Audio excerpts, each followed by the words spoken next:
House has got a white mannequin with boobs out next to him. Only so you get hot and bothered. Hey, if you got it, flaunt it. Hold on, I gotta change the info. 1 second. Gotta change the info. Yeah, it's got us the topic of the first descendant.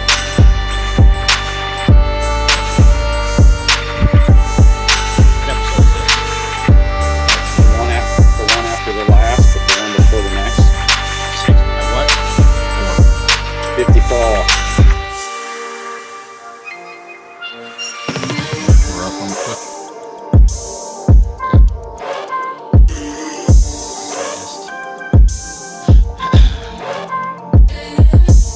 Alright, we're all good on this end. Alright, everybody start up their Audacity or whatever.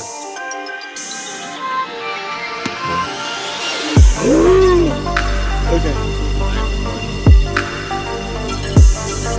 Alex, Yep, I am good to go. 5 seconds of silence.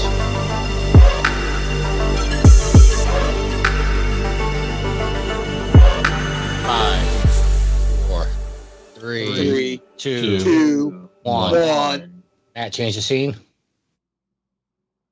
Let me know when it's changed. You are listening to Trophy Horse with your hosts, Tricky Nick, Alex, I Yield to No One, Sid, and Ender Phoenix.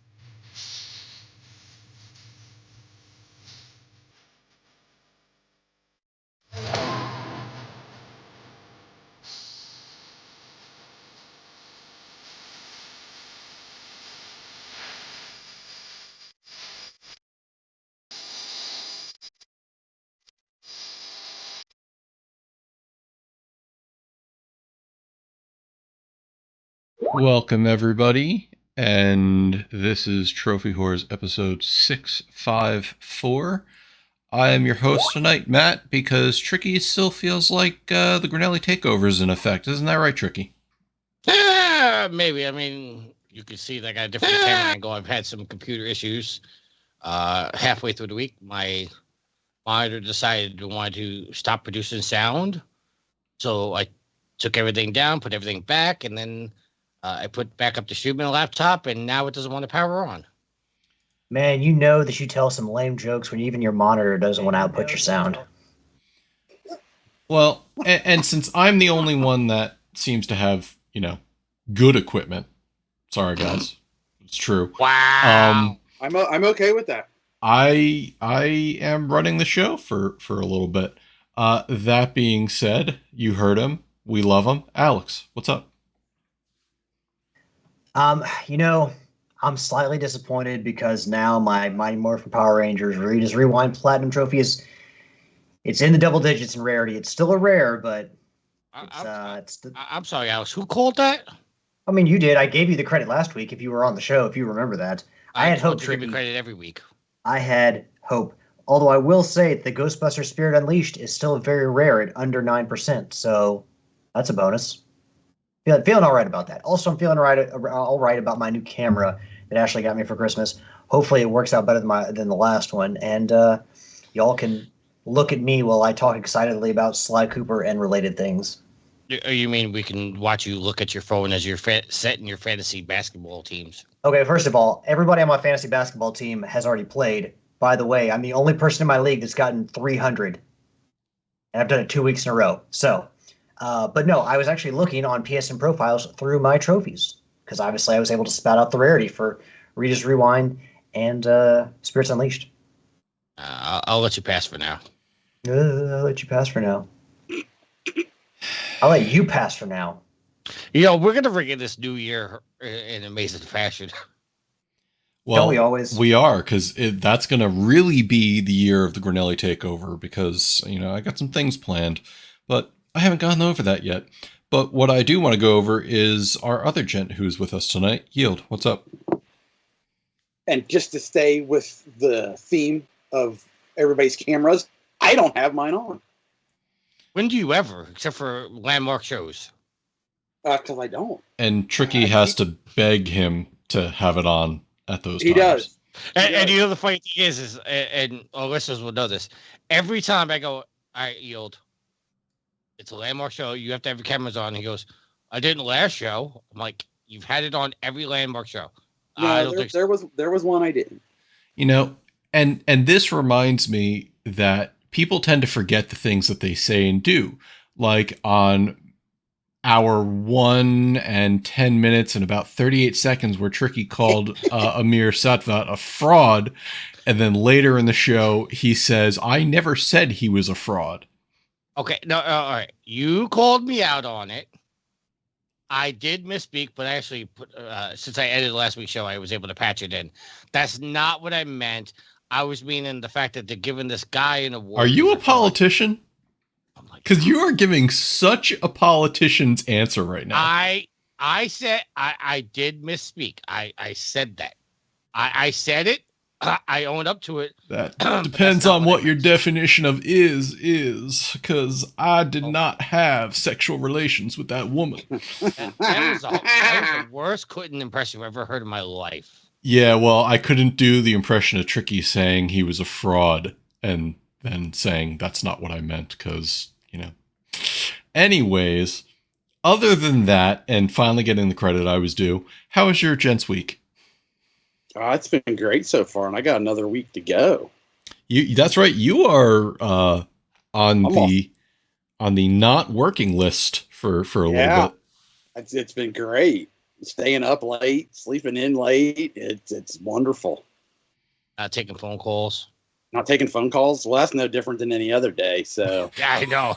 Well, so this I have to give Yield a little ribbon. So before the show began, you know, he asked Tricky, why'd you call me on Christmas? And Tricky's like, to wish you a Merry Christmas. No, first of all, Tricky does not wish a Merry Christmas. He says Happy Christmas. Happy Christmas, which I'll give the same answer I give to anybody else. I'll give the same answer I give to anybody else. I don't care what you wish me. Wish me a happy holidays, wish me Merry Christmas, Happy Hanukkah, Jolly Kwanzaa, whatever it is. I don't care.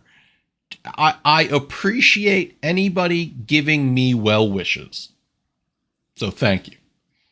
But I'm actually surprised with Alex and Yield that they don't know what the Happy Christmas comes from.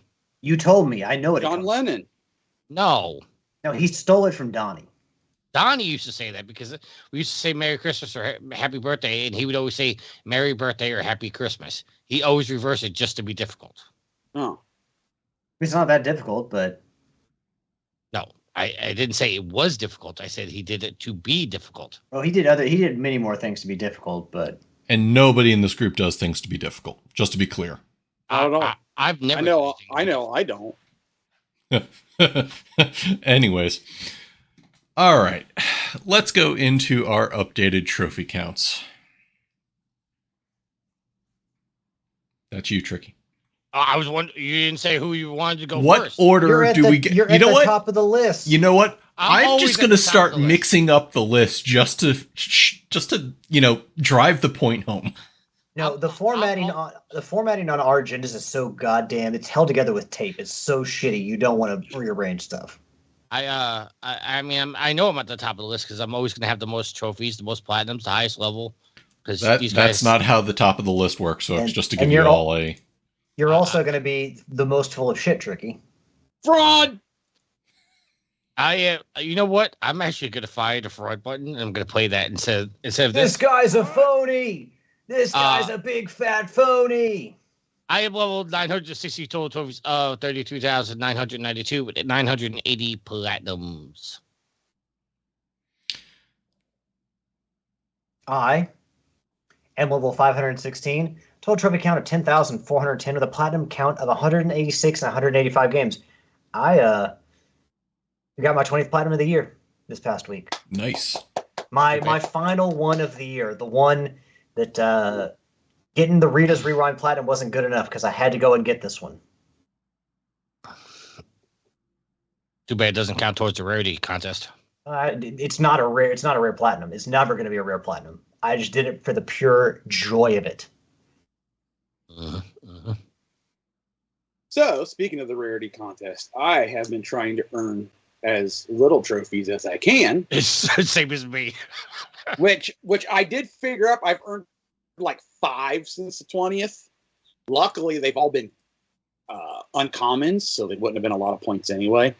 But I am currently still sitting at a 523 with a trophy count of 10,763. And I will finish the year with 205 platinums. So, yeah. I think I did 25 this year. I'll have to go count. Okay. I have not changed at all because I haven't touched my PS5 because I've been playing other things. So therefore, I'm still at level 221, 1,328 trophies, and a perpetual 0 for platinums.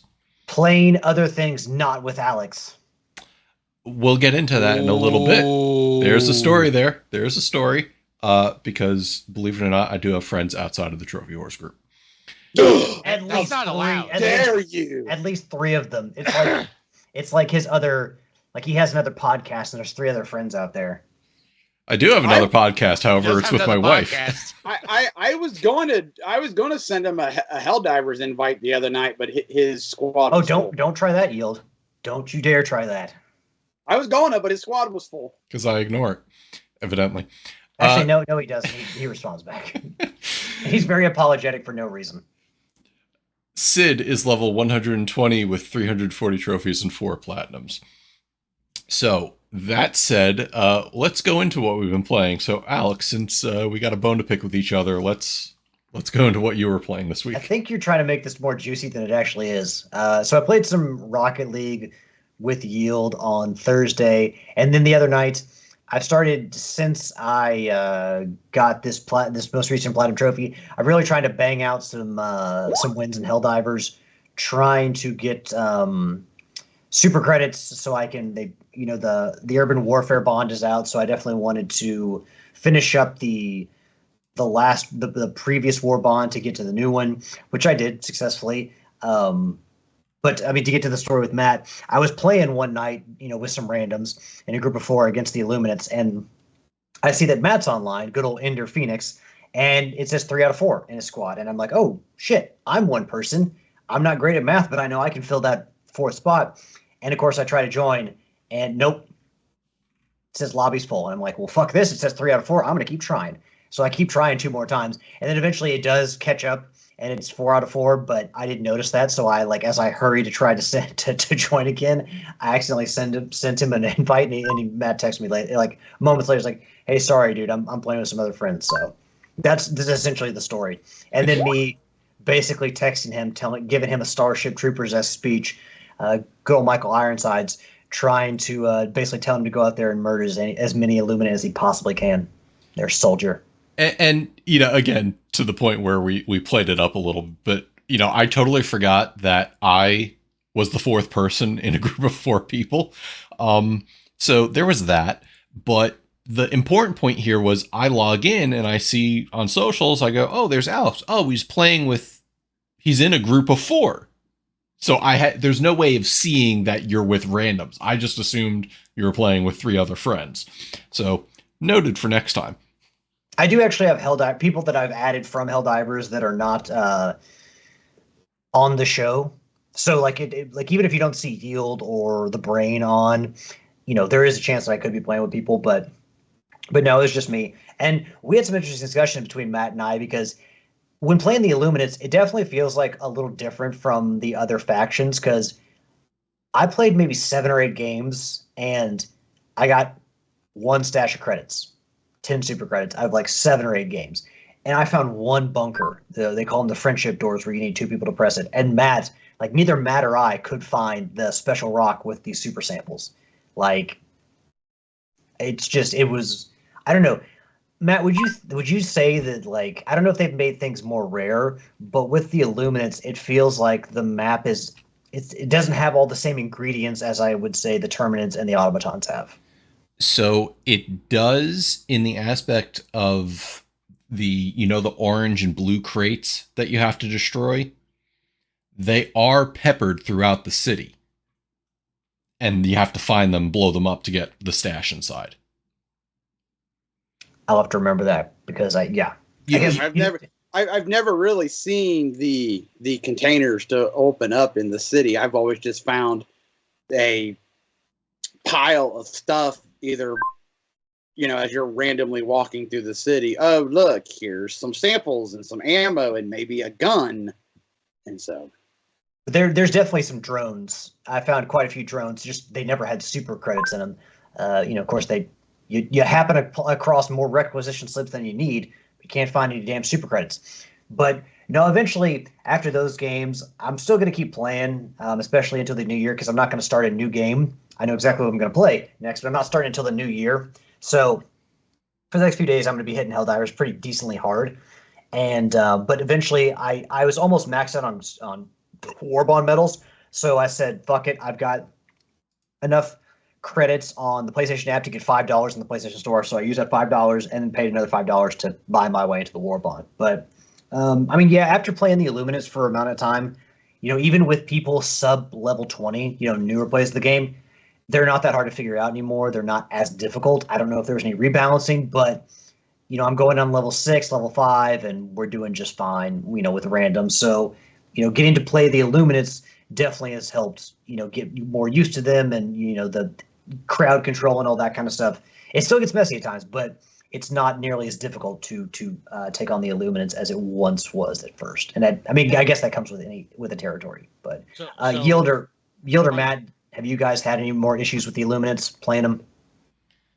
The last time I played, he kept denying Tricky's invite. No, I never got an invite. Oh, excuse me. I kept you kept rejecting my invite to join you guys. I don't remember seeing an invite.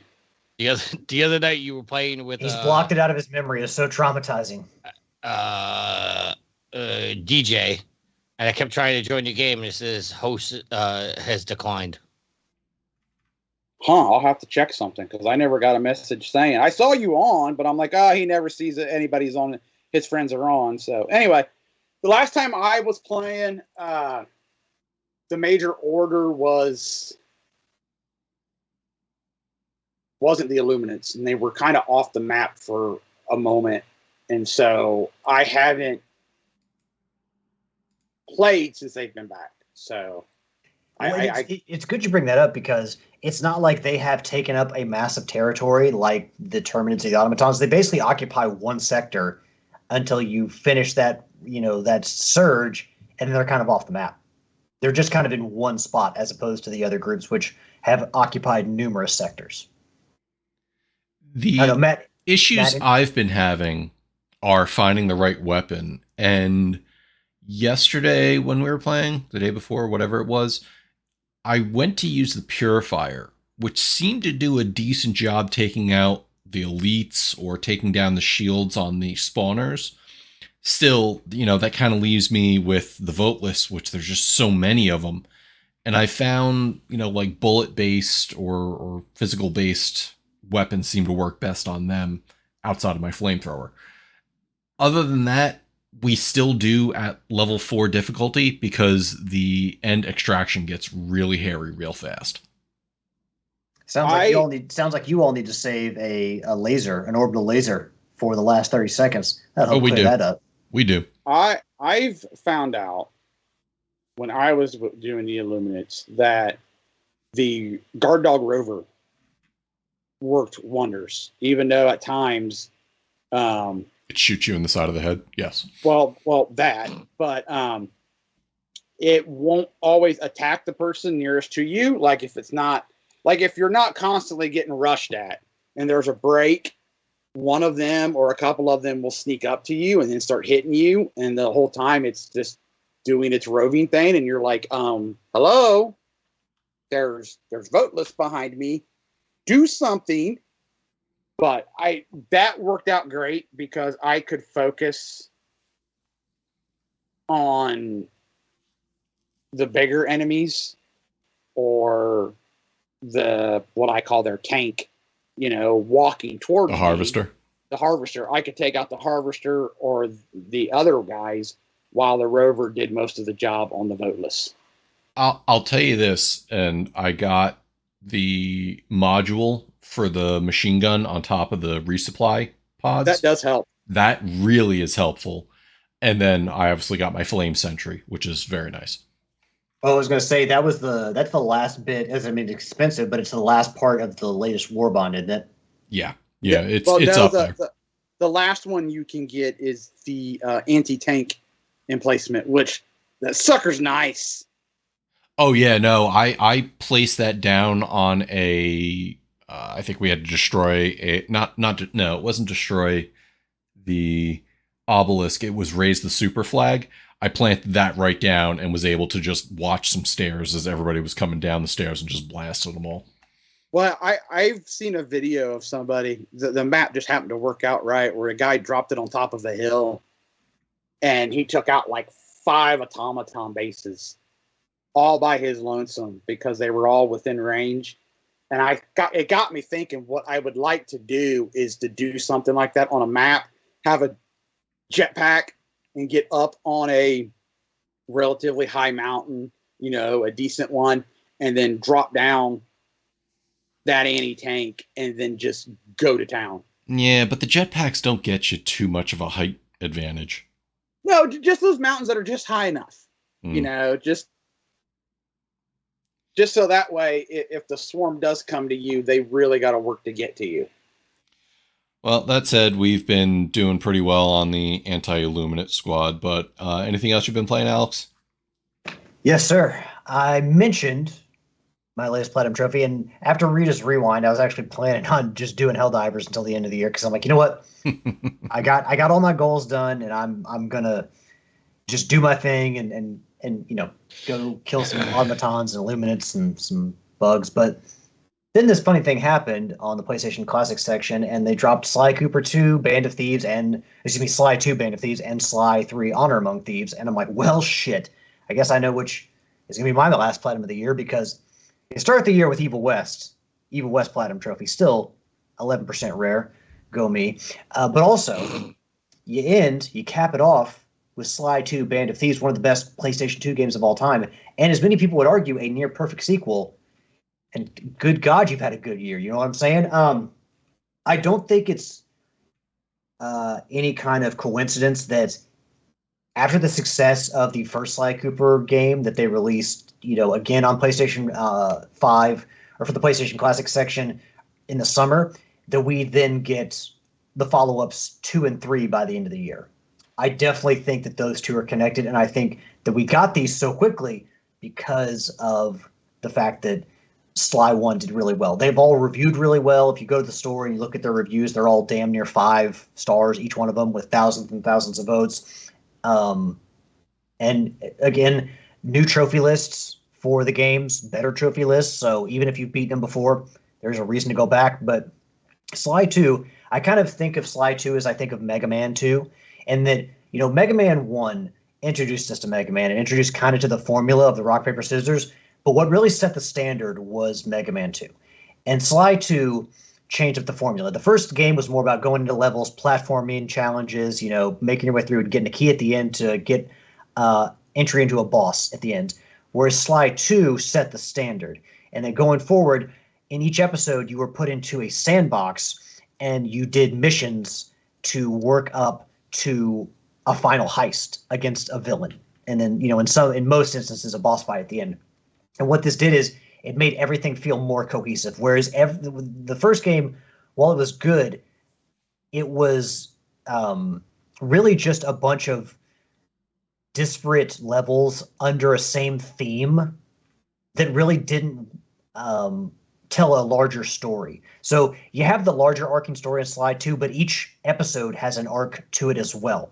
So, and not only this, but you get the first game, you don't play as Bentley, and you really only play as Murray in these really shitty side, these car missions or these protection missions where you're on a turret and you have to protect Murray as he runs up a hill. They're not as fun. They're the low point of the game.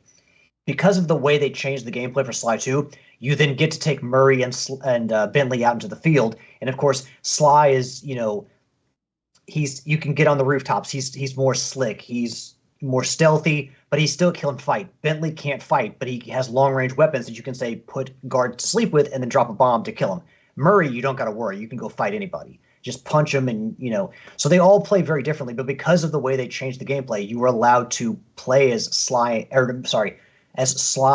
Murray, and Bentley. And so those extra characters came into their own. They were more than side characters.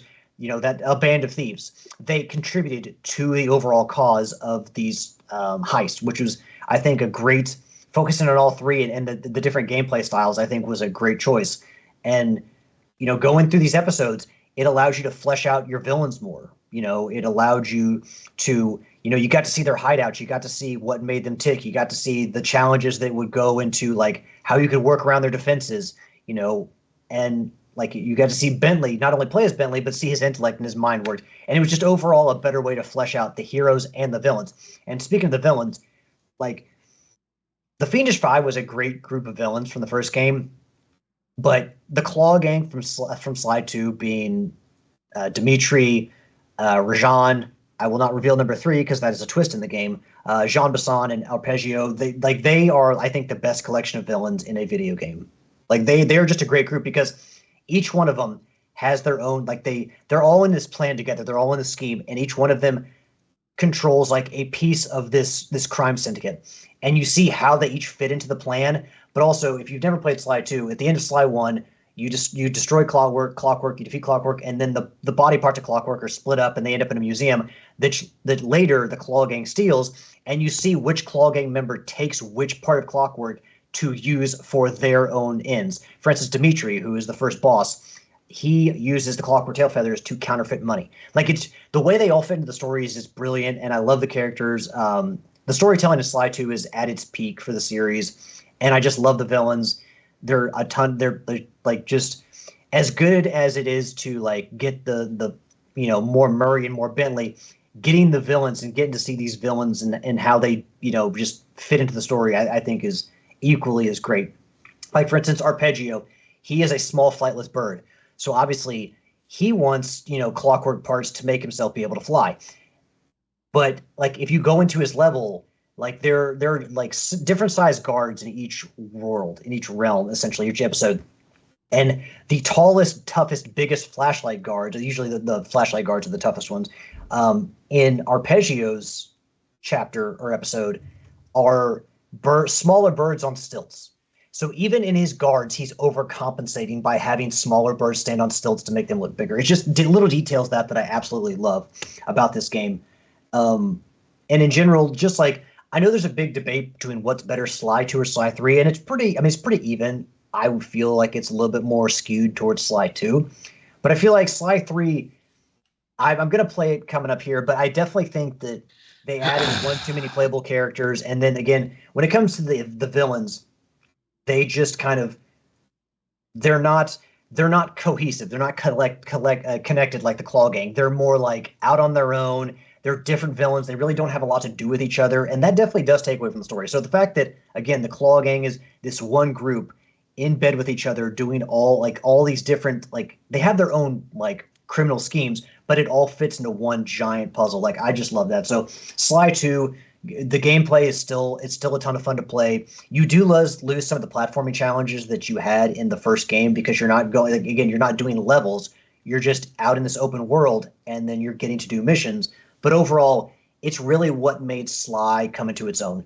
I don't think that Sly would have been as well remembered or as popular if they didn't switch the gameplay style, because I really think that made Sly what it is to this day.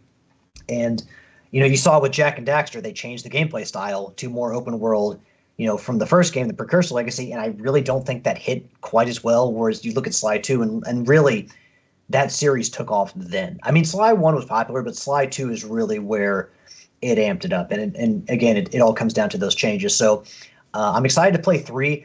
And as with there being so much buzz around the Sly games and them releasing them all within 1 year with new trophy list on PlayStation 5, it gives me hope. I almost guarantee that we will get Sly 5 at some point. I know Sucker Punch has said, hey, there's no Sly 5 in production, but again, Sony could always give it to someone else, and you can't ignore the popularity of Sly Cooper. It's Well, there. People are excited to play these games. I think Sony has been ignoring the popularity of Sly Cooper, but Well, maybe. So part of the problem with that is that Sly 4 didn't sell well, and Sly 4 ended on a cliffhanger because they were going to apparently release a DLC episode in Egypt that they never got to because it didn't sell well enough. Well, maybe with the induction of Sly being on the PS Plus service, maybe, just maybe, you'll get some You push in got the to right think direction. leadership at Sony has changed, and you leave something in, under the bed long enough, Twisted Metal, something like that.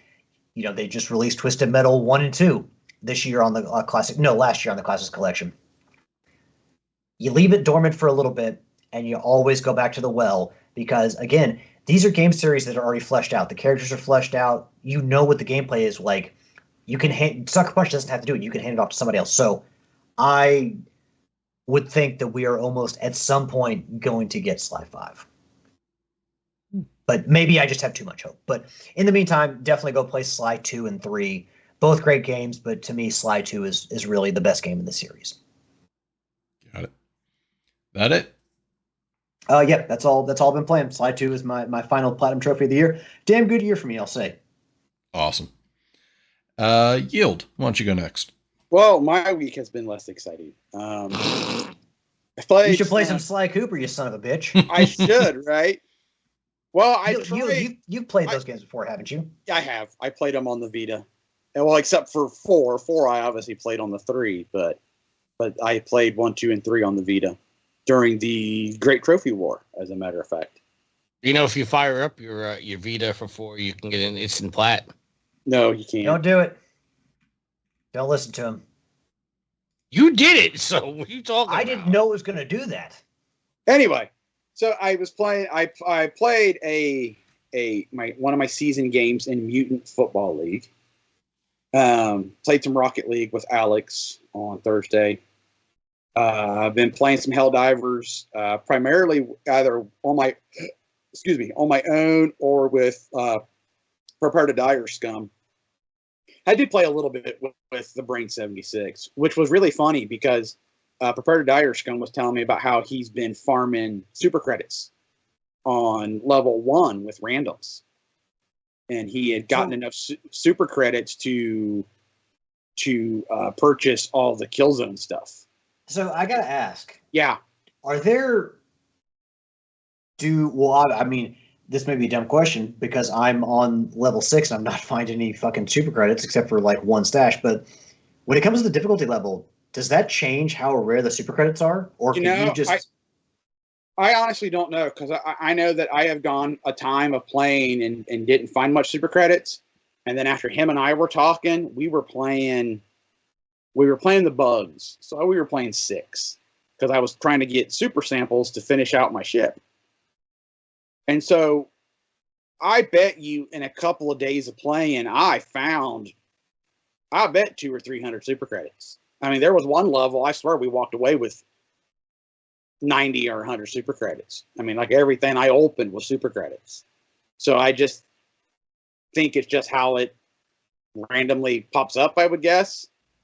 But so I like I said, played some Helldivers. I fired up Expeditions for a few days and was kind of just messing around and working my way through Expeditions, a Mud Runners game. And then I fired back up Outlaws, Star Wars Outlaws, and played it.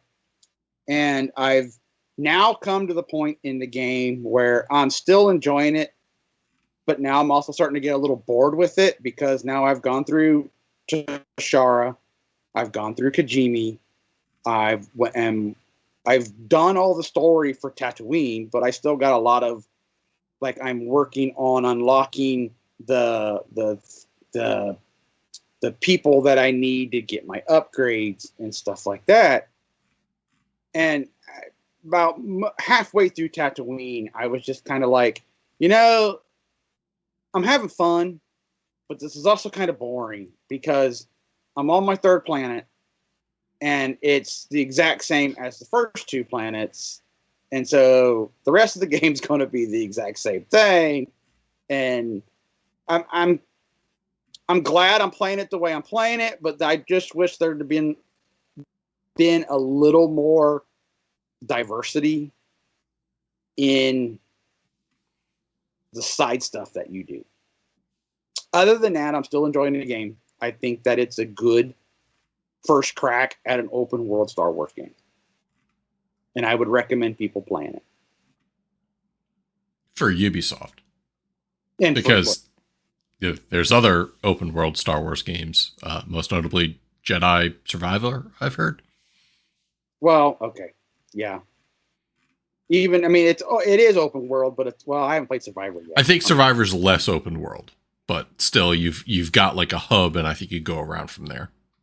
But it's not bad. I'm enjoying myself. Could have done a little bit better on the main character, but that's just a personal opinion. It's not necessarily,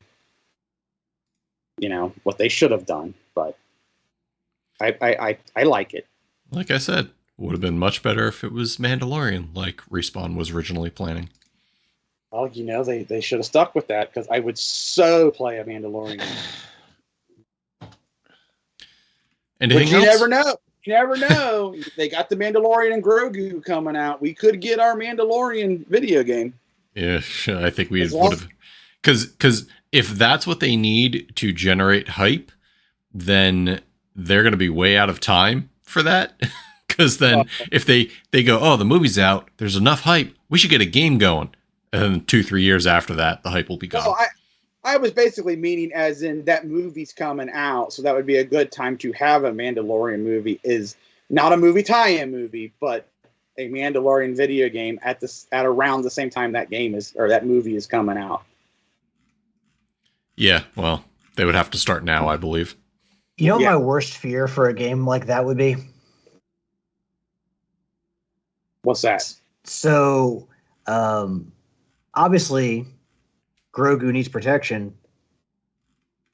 I wouldn't want it to turn into any kind of giant escort mission.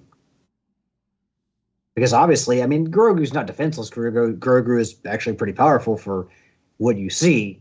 But I would just be concerned that there'd be so much focus on protecting, the child. Yeah, well, that's why I don't think it needs to be a Mandalorian as in Din Djarin. I just think we need a Mandalorian bounty hunting type Star Wars open world adventure. I agree with that. Take on bounties. Like, you guys saw or played High on Life, right? No. No. Okay. I don't think either one of them are going to play it. Isn't that a VR game? No, it is you're thinking of their first game, which was Trover Saves the Universe. High on Life was a game made by the studio that Justin Roiland was a part of. The guy from Rick and Morty who got arrested and maybe did some things he may not should have done. I think there's still stuff going on. Anyway, the point being is you play a kid who partners with a gun. It's called a Gatlian, and the gun talks to you, and you go around collect other Gatlians to help you in your mission. But the point is you're basically playing an intergalactic bounty hunter to go kill these people to further your mission.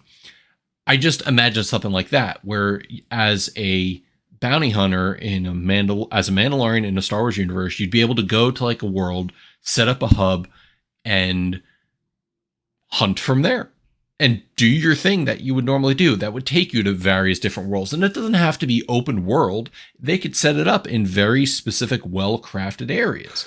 I think that would work very well for a Star Wars bounty hunting game. That's just my 2 cents. Anything else you've been playing? Nope, that's been it. All right, Tricky, you're up next. Played a little bit of Division, played a little bit of Horizon. Haven't really been gaming too much, but I did get back into the first Descendant a little bit.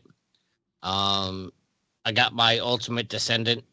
I chose Bunny. I just didn't like the other ones. Didn't know that actually the first day you log on, they give you credits to unlock any Descendant in the game for free outside of the ultimates. So spent a couple days leveling up those 2 characters. Now I'm doing I'm farming missions to try to unlock another descendant, and also my fellow, which is a dog that comes around with you. Having fun doing that. And the game I stopped playing because I when I was editing last week, I didn't, my PlayStation isn't next to my computer anymore, so I was using my portal to play games, and I started playing Uno, and I had to stop because I unlocked 5 trophies that all happened to be either rare or ultra rare, and there's other trophies in that game that are even better quality. So I stopped playing before I unlocked that all those other trophies. So I still have, I'm looking right now, 5 more trophies I can unlock in the game, which if I time it right, come the first, I will be able to start off the year with about 20 points right at the start, which is pretty good for me. Other than that, I haven't really been gaming that much. I've been trying to get it set up in my new place. Hopefully next time you guys see me, there will be a green screen up. But that remains to be seen. Yeah, I really haven't been gaming that much. So that's it. That's it for me. Okay. And for me, let's see, what have I been doing? It's mostly been PC stuff. I played a bunch more Yakuza Like a Dragon. I finally got to, I think it's like chapter 3 now, and the story is really starting to kick off. I'm starting to get to the point where I have people that can come along with me. I'm getting different powers. I'm getting different special moves, and the story is really kicking off. So I'm definitely past that point where there's a whole bunch of, oh, thank you. My lovely wife just brought me a nice little treat.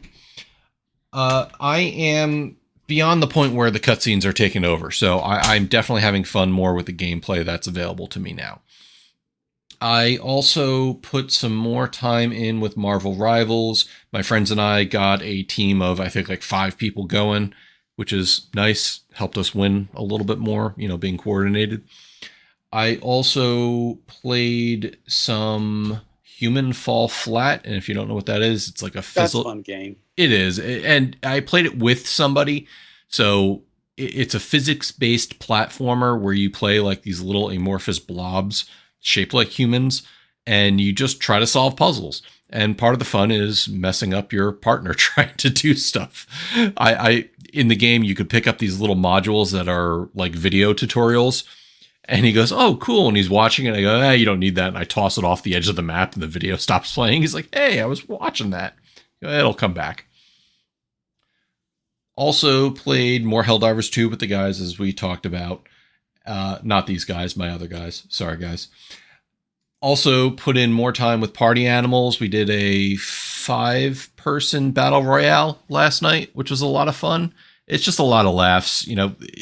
Again, you're playing these dolls, basically, just animal dolls, and just headbutting each other to toss each other off of a map. It's just fun when you get a bunch of people to get together. Some more Battlefield 2042, just some long distance sniping. I love sniping that game because you actually have to account for like bullet drop, unlike other popular shooters that you just point, click, kill. This game actually has some skill that you need to account for. And it's, again, the vehicles, the weapons, all of it just makes me so much happier than something like Call of Duty. And the majority, especially this weekend, was spent playing and finishing the Silent Hill 2 remake. And if I can, spend a couple minutes gushing about this game. I had tried playing Bloober Team's other big game, The Medium, and I wasn't enthused by it. It just wasn't anything good to me. And I like the setting. I like horror games. I like mysteries. But there were some technical issues with that game that really annoyed me. Silent Hill 2, where Bloober Team was able to kind of focus on, they changed up some of the features in the story, but didn't change too much. They could focus more on the technical necessities of the game. And as a result, I think that made for a better product in the end. That being said, James Sunderland's animations, his facial features, all the stories, they did some things on the back end for some of the characters that really kicked up the notch as far as, the emotion that goes into what they were going through. And I think they added enough fluff to the game to make it worthwhile, as opposed to just adding so much that the game was, a 30, 40 hour long game that it didn't need to be that. I don't remember what the original Silent Hill 2 took to beat, but this one I was pretty thorough, and it took me about 16, 17 hours to get through. And I got the most typical ending. So for those of you who don't know, Silent Hill, they have a couple different endings you can get. And generally speaking, if you play the game the way it was meant to be played, you're going to get the most common ending. And I was happy with my playthrough. And after that, I used the time to go watch the other endings, because I probably won't play through it again for some time. But it does come with the New Game Plus if you want to play it again. Other than that, it was a good time playing it. I'm glad I was able to complete it before the end of the year, get that off my backlog, because I got a couple other games I want to go through and play. But I had a lot of fun playing the Silent Hill 2 remake, and I'm glad that I spent my time with it. Either of you guys ever try the new Silent Hill 2 remake? I fully intended to and just never did. Again, a lot of my time the last couple of years has been spent on PlayStation Plus and just playing the heck out of a lot of those games. So most of my money spent this year, I think. I spent a little bit in Helldivers, a little bit in Rocket League here and there, but I'm trying to think what I bought. I bought Helldivers, and then also I bought the expansions for Alan Wake 2. So that's really all that I've spent money on as far as games. Everything else has been from a catalog subscription. Okay. And Yield, you weren't going to do any Silent Hill 2 stuff, right? No, I'm not a horror game person. That's sad. Horror games are so much fun, because evidently scaring the piss out of yourself is a lot of fun. But that's all I've really been playing. Most of it, again, on my PC or my Steam Deck, just trying to get through some of these games, because a lot of games I play end up being multiplayer with friends, which takes away from being able to play with, all those single player games that I need to get through. Like all the rest of us, we're working adults, and we just don't have as much time at the end of the day to sit down and focus on the games we want to play. But with that, we are going to move on to the news. And speaking of horror games, Glenn Schofield, one of those, says EA recently turned down the Dead Space 4 proposal, coming from Video Game Chronicle, Tom Ivan. So basically what happened was Glenn and a couple of the other OG Dead Space people put together a proposal, and it wasn't like a deep, here's the story, here's what we want to do. It was just, this is what we think we could do with the Dead Space 4 game, and EA unfortunately turned around and said, thanks, not at this time. So really, there wasn't a lot to it, but at least there's somebody out there kind of pushing for the Dead Space series, because Dead Space 3 left on probably one of the hugest cliffhangers since Half-Life 2. And I, for one, would love to see it. I hoped that the Dead Space remake from last year would have given them instigate them to continue on with the series. But after hearing that the Dead Space 2 remake has never got off the ground, and now this, I don't know. I feel like that's it. Dead Space 4 is just dead at this point. There's going to be no space for it in gaming. Alex, your thoughts? Sad. And Dead Space originally came out at a time when, and they made 3 of them, so they had to be moderately successful, but more than 3. All the, Dead Space mainline the games, Wii, the Wii one. What was it? Dead Space Extraction. Extraction, yeah. Yeah. So obviously the series was, somewhat successful, but over time, excuse me, it went from a horror game to more of an action game. And, when 3, they added co-op. But Mirror's Edge and Dead Space were 2 of those games that EA kind of went out on a limb on and put out original games. And people who played them really seemed to like them. It's just the problem is that I guess the kind of money that EA wants to see returned, return on investment, they weren't really getting from them. So, Dead Space was, I think, a top seller on sales charts for the month it was in, but after that it dropped off. It's, EA Motive did a great job with the remake, and as soon as you heard that they weren't going to do a Dead Space 2, the game's already built. And, I guess you might have to build it from the ground up, but you don't have to conceptualize anything. You don't have to research anything. It's just fucking there. Once that came out that EA wasn't looking to do that, it's just like, okay, well, we're done here. Like, we got a Dead Space remake in 2023. I guess we should be happy with that. But considering that the IP lies with EA, there's probably little hope that it's going to come out, a Dead Space 4. Now, granted, enough time will pass, and who knows, maybe EA's like, what in our closet have we not touched in a while? What in our IP bank have we not, shuffled out there? And maybe 10 years from now, Dead Space, let's give Dead Space 2 a remake, or who knows, maybe they'll give us Dead Space 1 again. But, given it enough time, that can soothe, any kind of ill will towards a game series for lack of sales. So let's take what you said. Dead Space 1 sold well enough to get a sequel. Dead Space 2 sold well enough to get a sequel. Dead Space 3 didn't do too well. So therefore they kill the series after one game? That's what didn't. See, I'm wondering because I don't remember exactly the sales, but I don't know how well Dead Space 2 did, because if they made massive changes to it like they did with co-op, they clearly were looking to boost the sales, because obviously that was a point in time when Resident Evil was adding, serious co-op to their games, or Capcom was adding serious, co-op adventures to, Resident Evil 5, Resident Evil 6. I don't remember exactly where in the timeline those games came out, but it was around that time.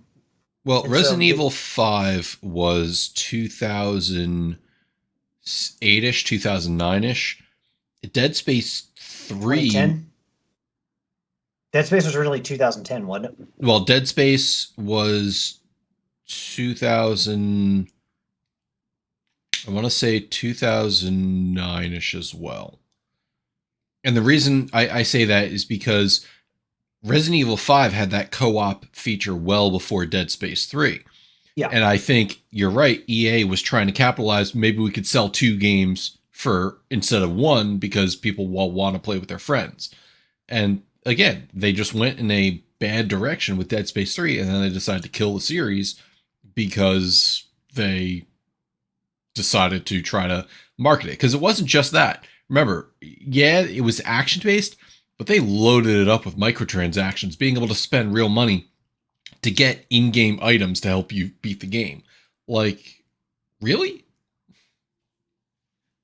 So, chances are Dead Space 2, I would bet that sales of Dead Space 2 trailed off from Dead Space 1, and that led to the changes in Dead Space 3, because if Dead Space 2 was extremely successful, they would go with that formula again. But they tried to make it more action-oriented, and obviously that led to the, I won't say permanent death of the series, because obviously we got the remake, so there's always a chance.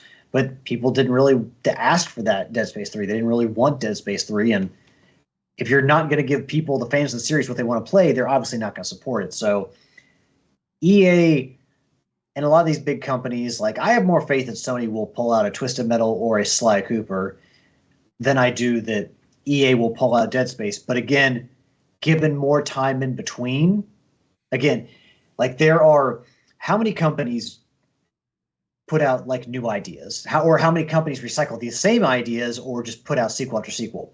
At some point, you got to think that EA will recycle Dead Space again. We just don't know in what form it comes, whether it's the original Dead Space remake again, or whether it's a Dead Space 2 remake. I think they'll stay away from 3, or a completely new one. Honestly, this is the thing. You're not always guaranteed to have success from the original creators. David Jaffe and Twisted Metal, was Eat, Sleep, Play was the company that he formed later on, where they worked on Twisted Metal for PS3. Not a great success for Sony.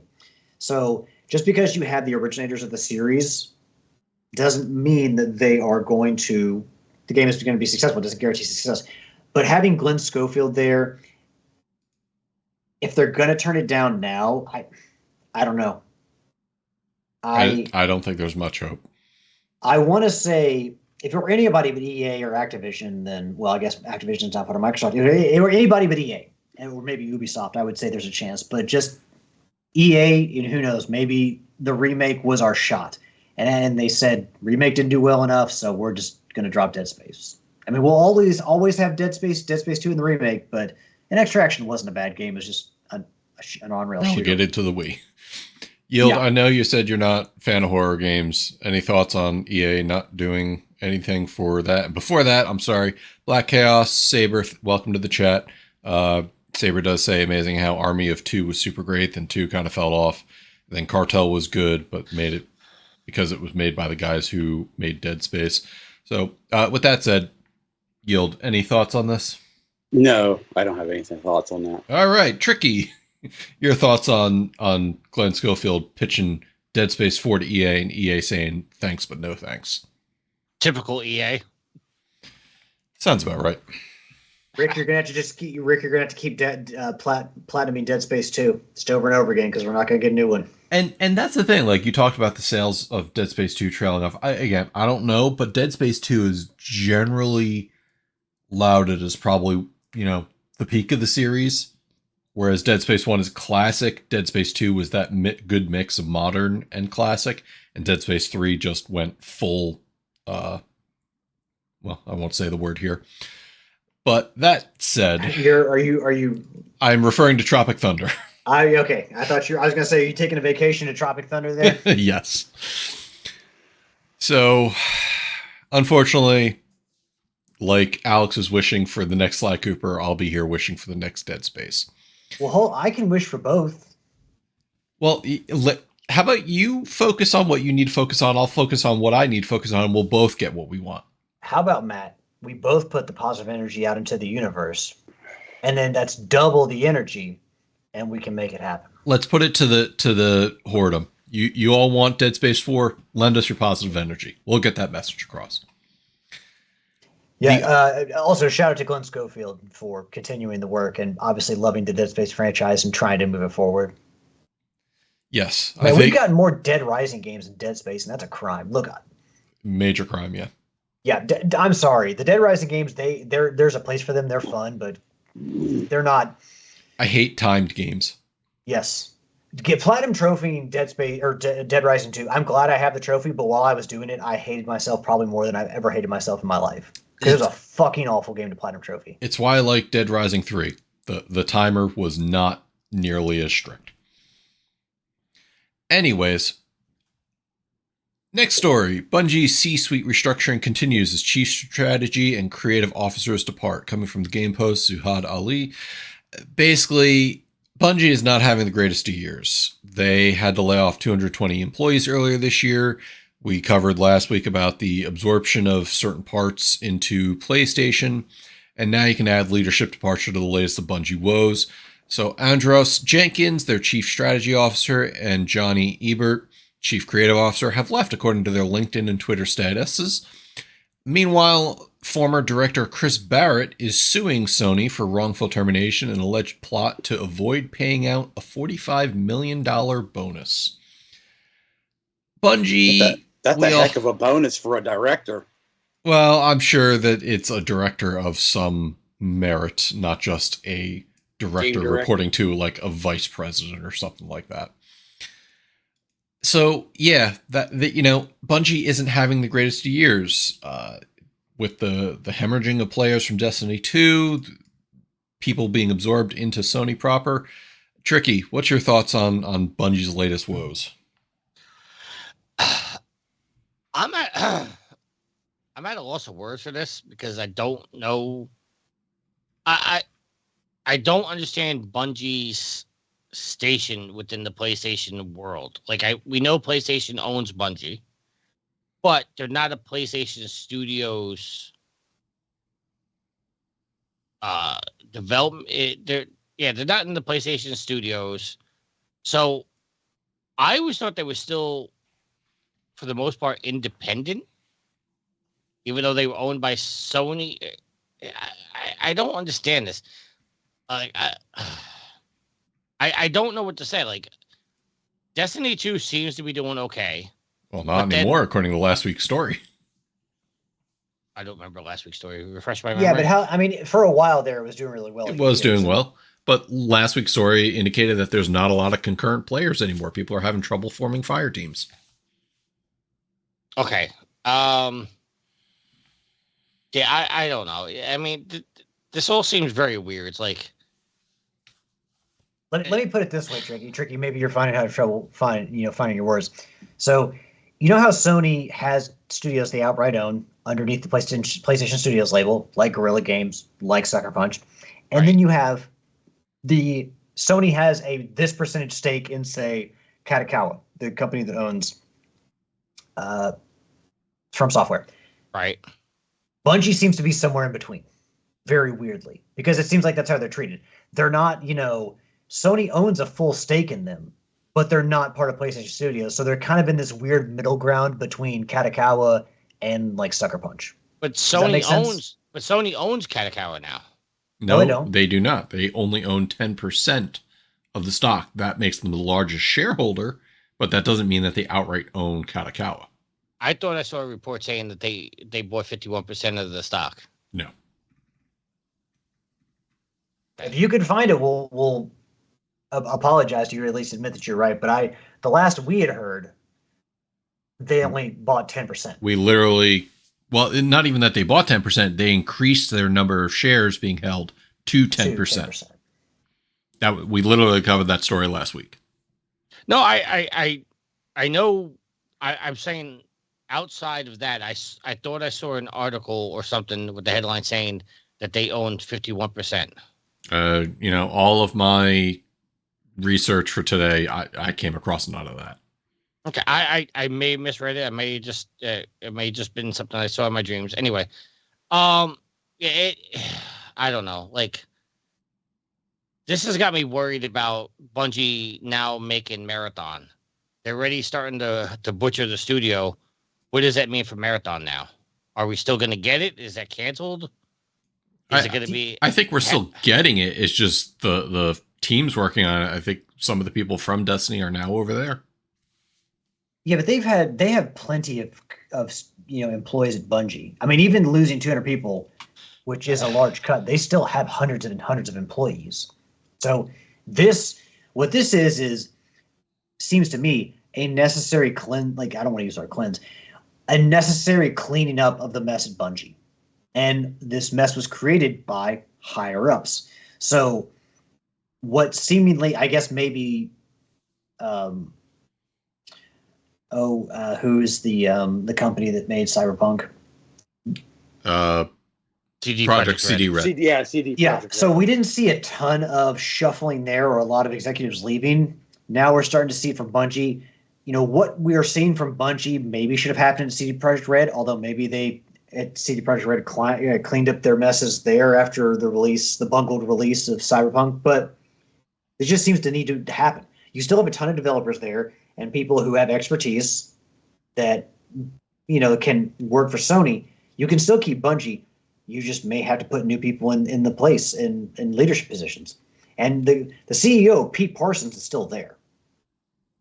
So, I mean, there is still Bungie leadership there, although I would argue maybe you need to get rid of all of them and just bring in Sony folks. Well, at that point, you're not too far away from just Bungie not being existing anymore, and now they're, doing whatever they do to support Destiny 2, and they're now Sony proper.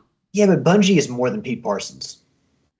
Yeah, agreed, but I'm saying at that point, if you just start replacing so many of the upper echelon, at that point, Sony's going to save money, remove some of those remove some of the higher level executives, and then now what you're facing is you're just going to absorb that, put in a director, and that's that.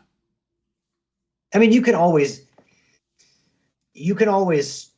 give people who are on the teams or people that are working at Bungie that have the expertise and the ability, you can always move them into positions. I mean, it's not like there can only be leadership from Sony outside of Bungie in leadership positions, but just the state of the company now and how it's been, despite having a very successful game in Bungie or in Destiny 2, it just seems like it's been mismanaged and Sony's got to do something about it.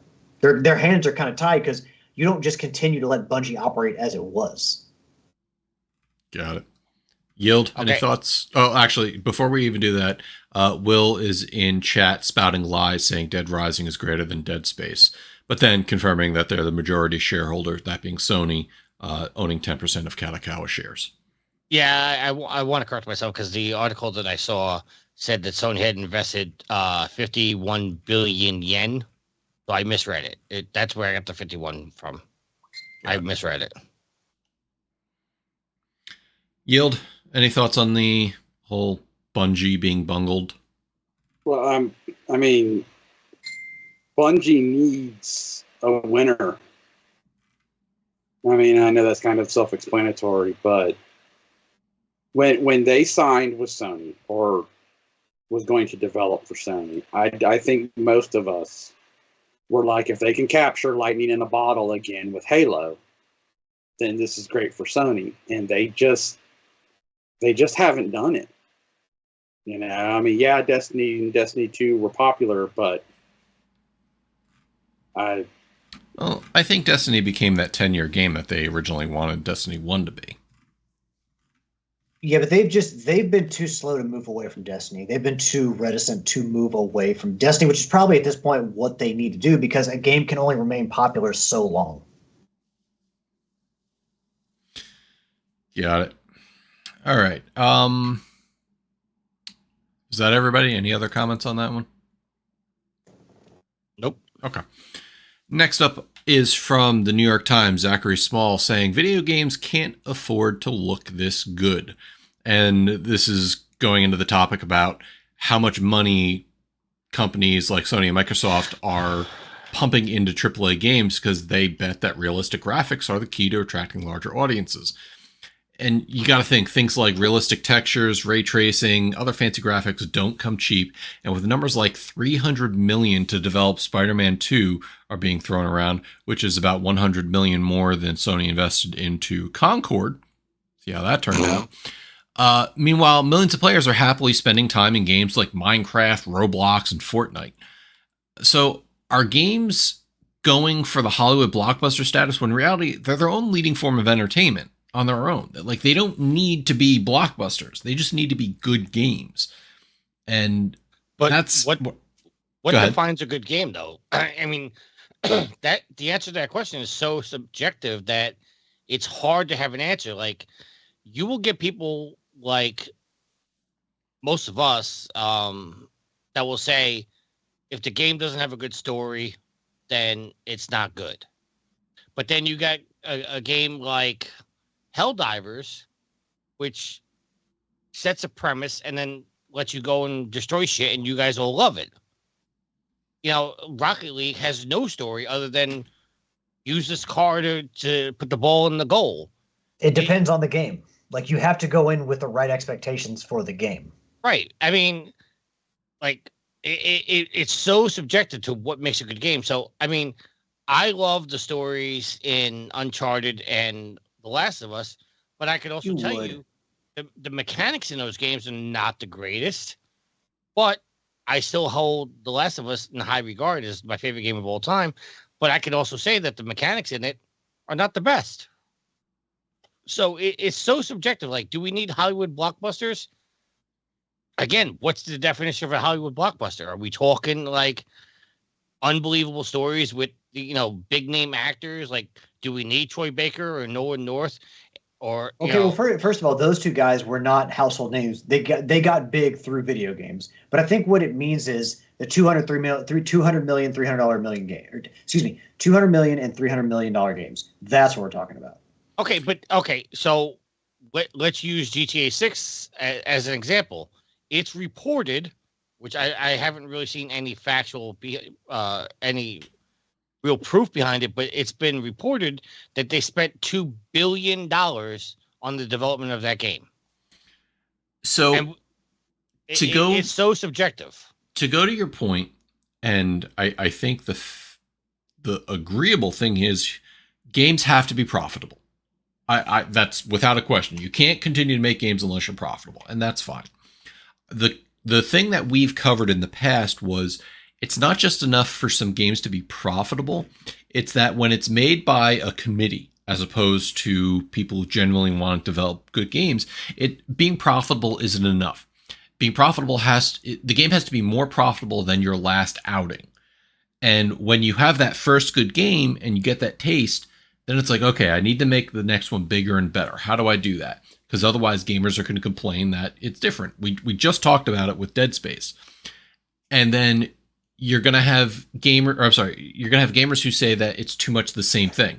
So you have to make it different, but then you make it too different and they're going to say, well, it doesn't have enough of what I liked in the first game. And again, fun games will sell themselves.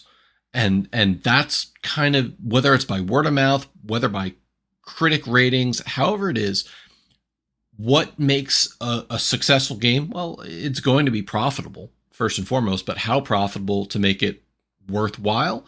That's really the question of the people making the games.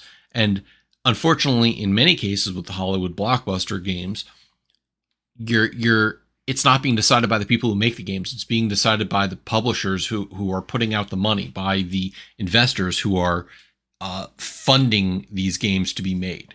So when you consider something like Spider-Man 2 versus Dave the Diver, Dave the Diver's happy with however many sales they did. Meanwhile, Spider-Man 2 has to make bank to be able to afford what they put out on the game.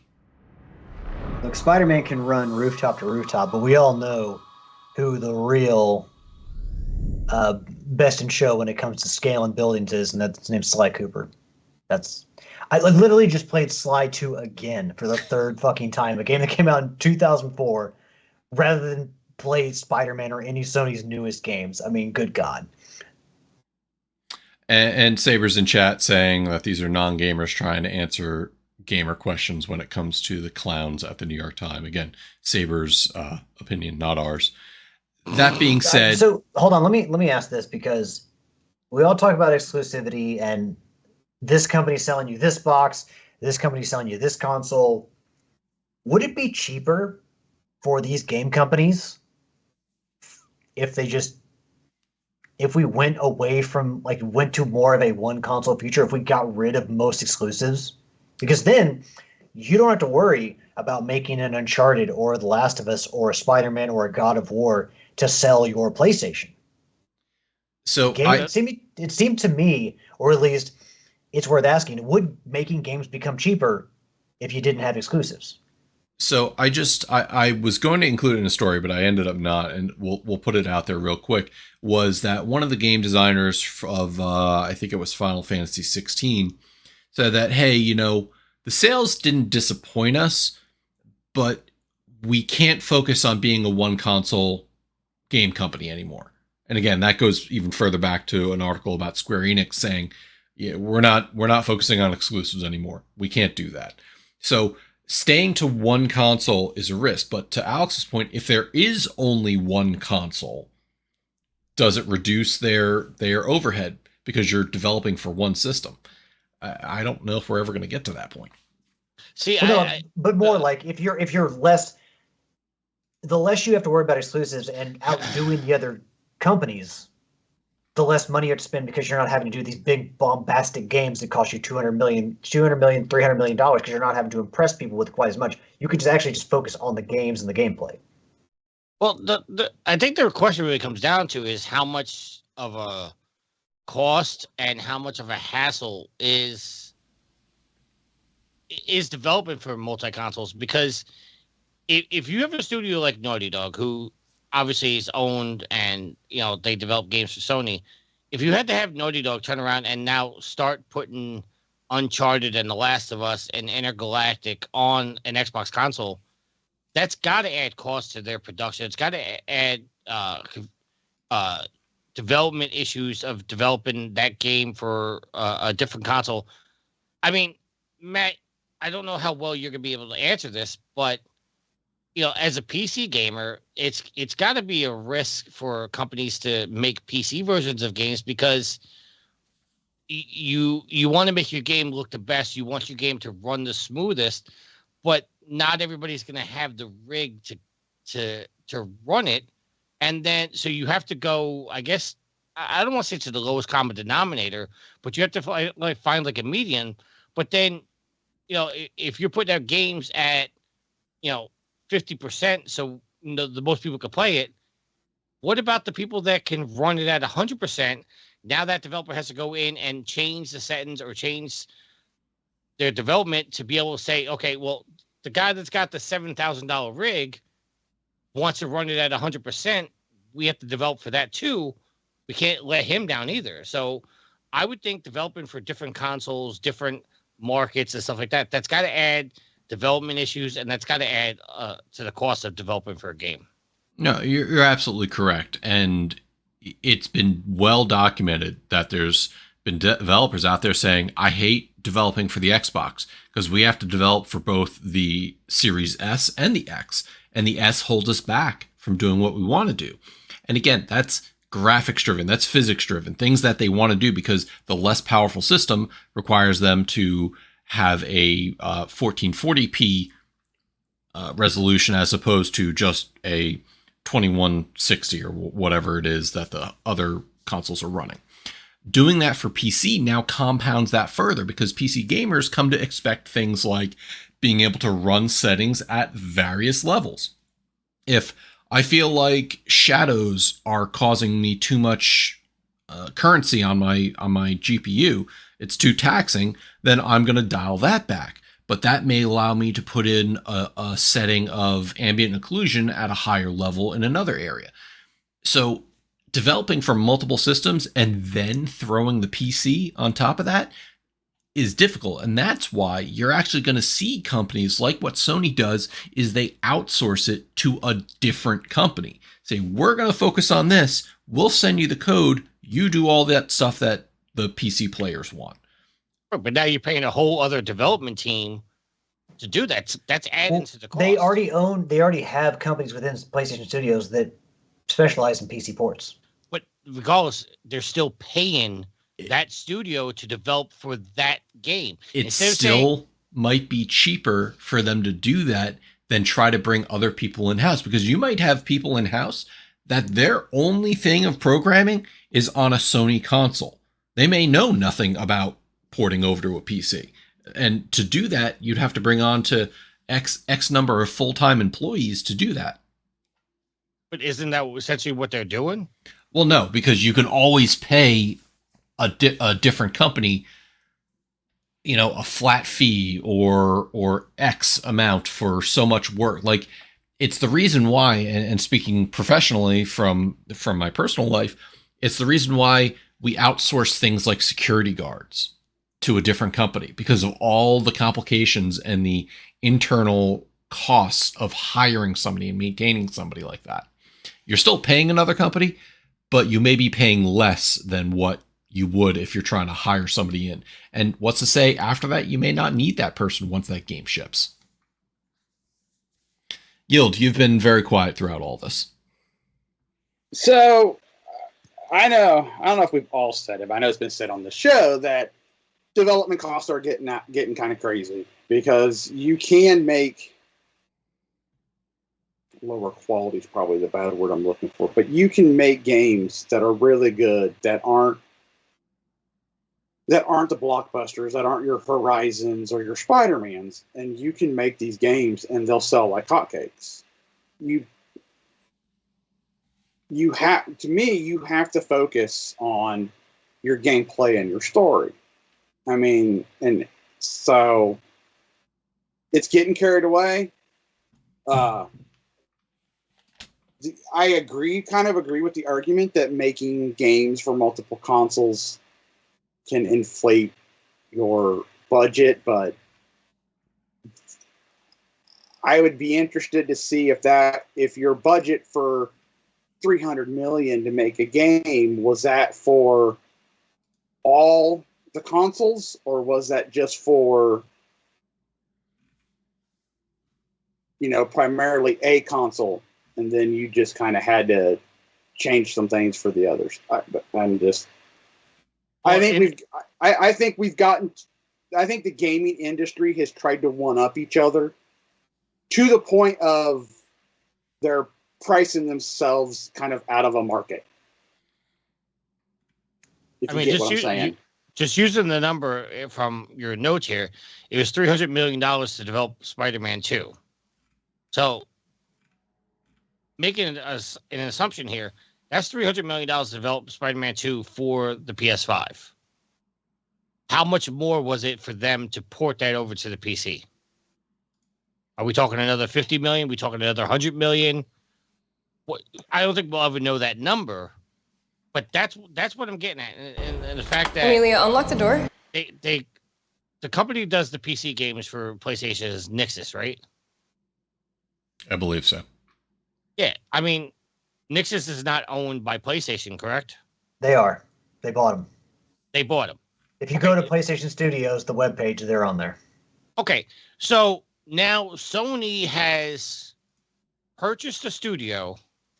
To my knowledge, and correct me if I'm wrong, the only thing they've done is work on PC ports of PlayStation games. They haven't released their own IP yet, which is the same problem we had that people were saying about Bluepoint, but now Bluepoint's developing their own IP. So Sony has purchased a studio whose sole intention is to make PC ports.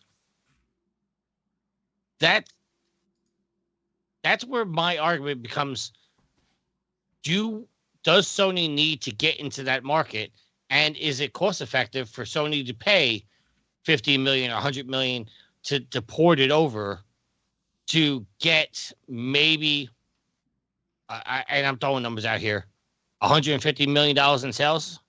Tricky, do you remember when we were talking about Helldivers 2, where most of the players were? I believe it was more on PC. Yes. The PC is a bigger pool of players than the PlayStation 5. There are more people that have PCs that play games in the world than PlayStation 5. So you have a bigger audience to sell to. And plenty of people who won't buy a PlayStation 5 because they have a gaming PC. And developing a game. The game's already been developed. So you basically just need to make it ready for the PC. But you have to assume so much work that needs to go into that. It's still going to be cheaper than originally developing for the PS5. And not to bring up bad shit, but that was also the game that started this whole, you can't buy this game in a country that doesn't allow you to have a PSN account. So at that point, was it really worth the money to do that? Because now every game since every PC release after that, they always sell it in PlayStation Network countries. Well, that's a PlayStation issue. It was absolutely worth it because at one point Helldivers had over 12 million in sales.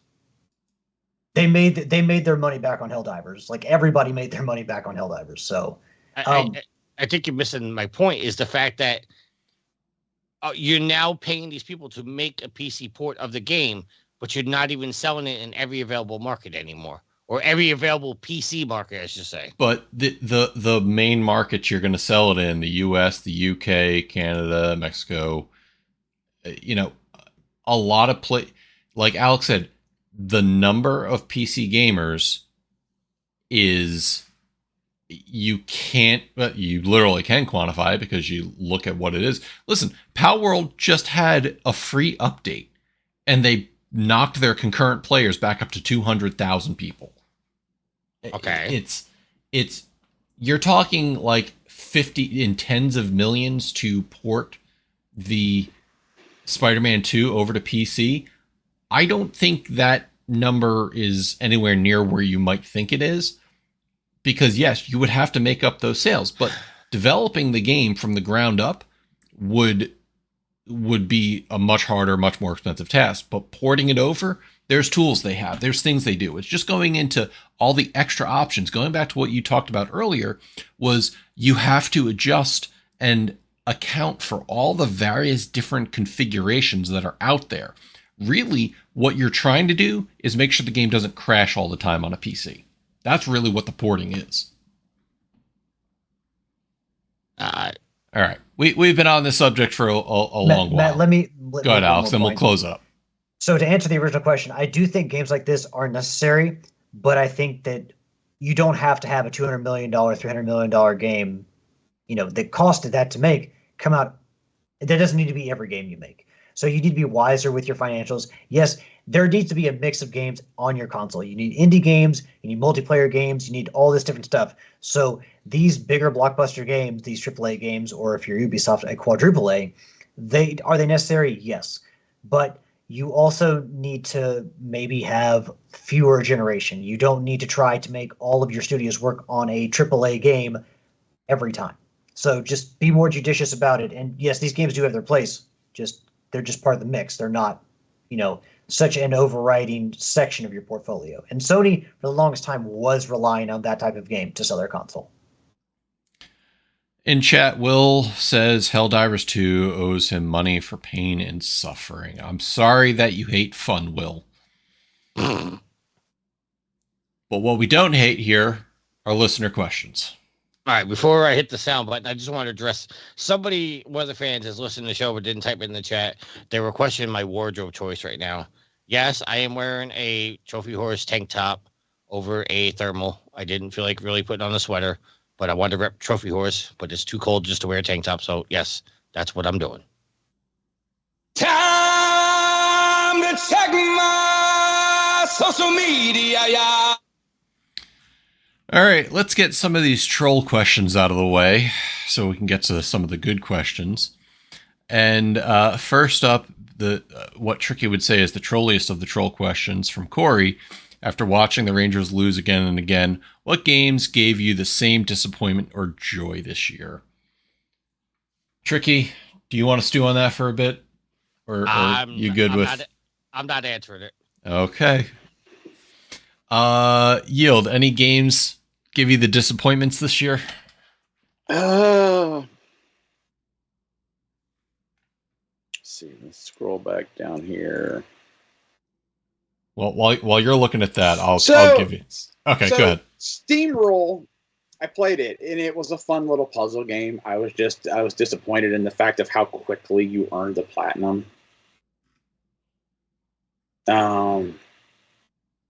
Other than that, I think that was probably about the only game where I was just kind of like, oh, that's it. All the other games that I've played this year, I've pretty much really loved. My best one of the year being Everybody's Gone to the Rapture because of the story. But yeah. Okay, Alex, any disappointment?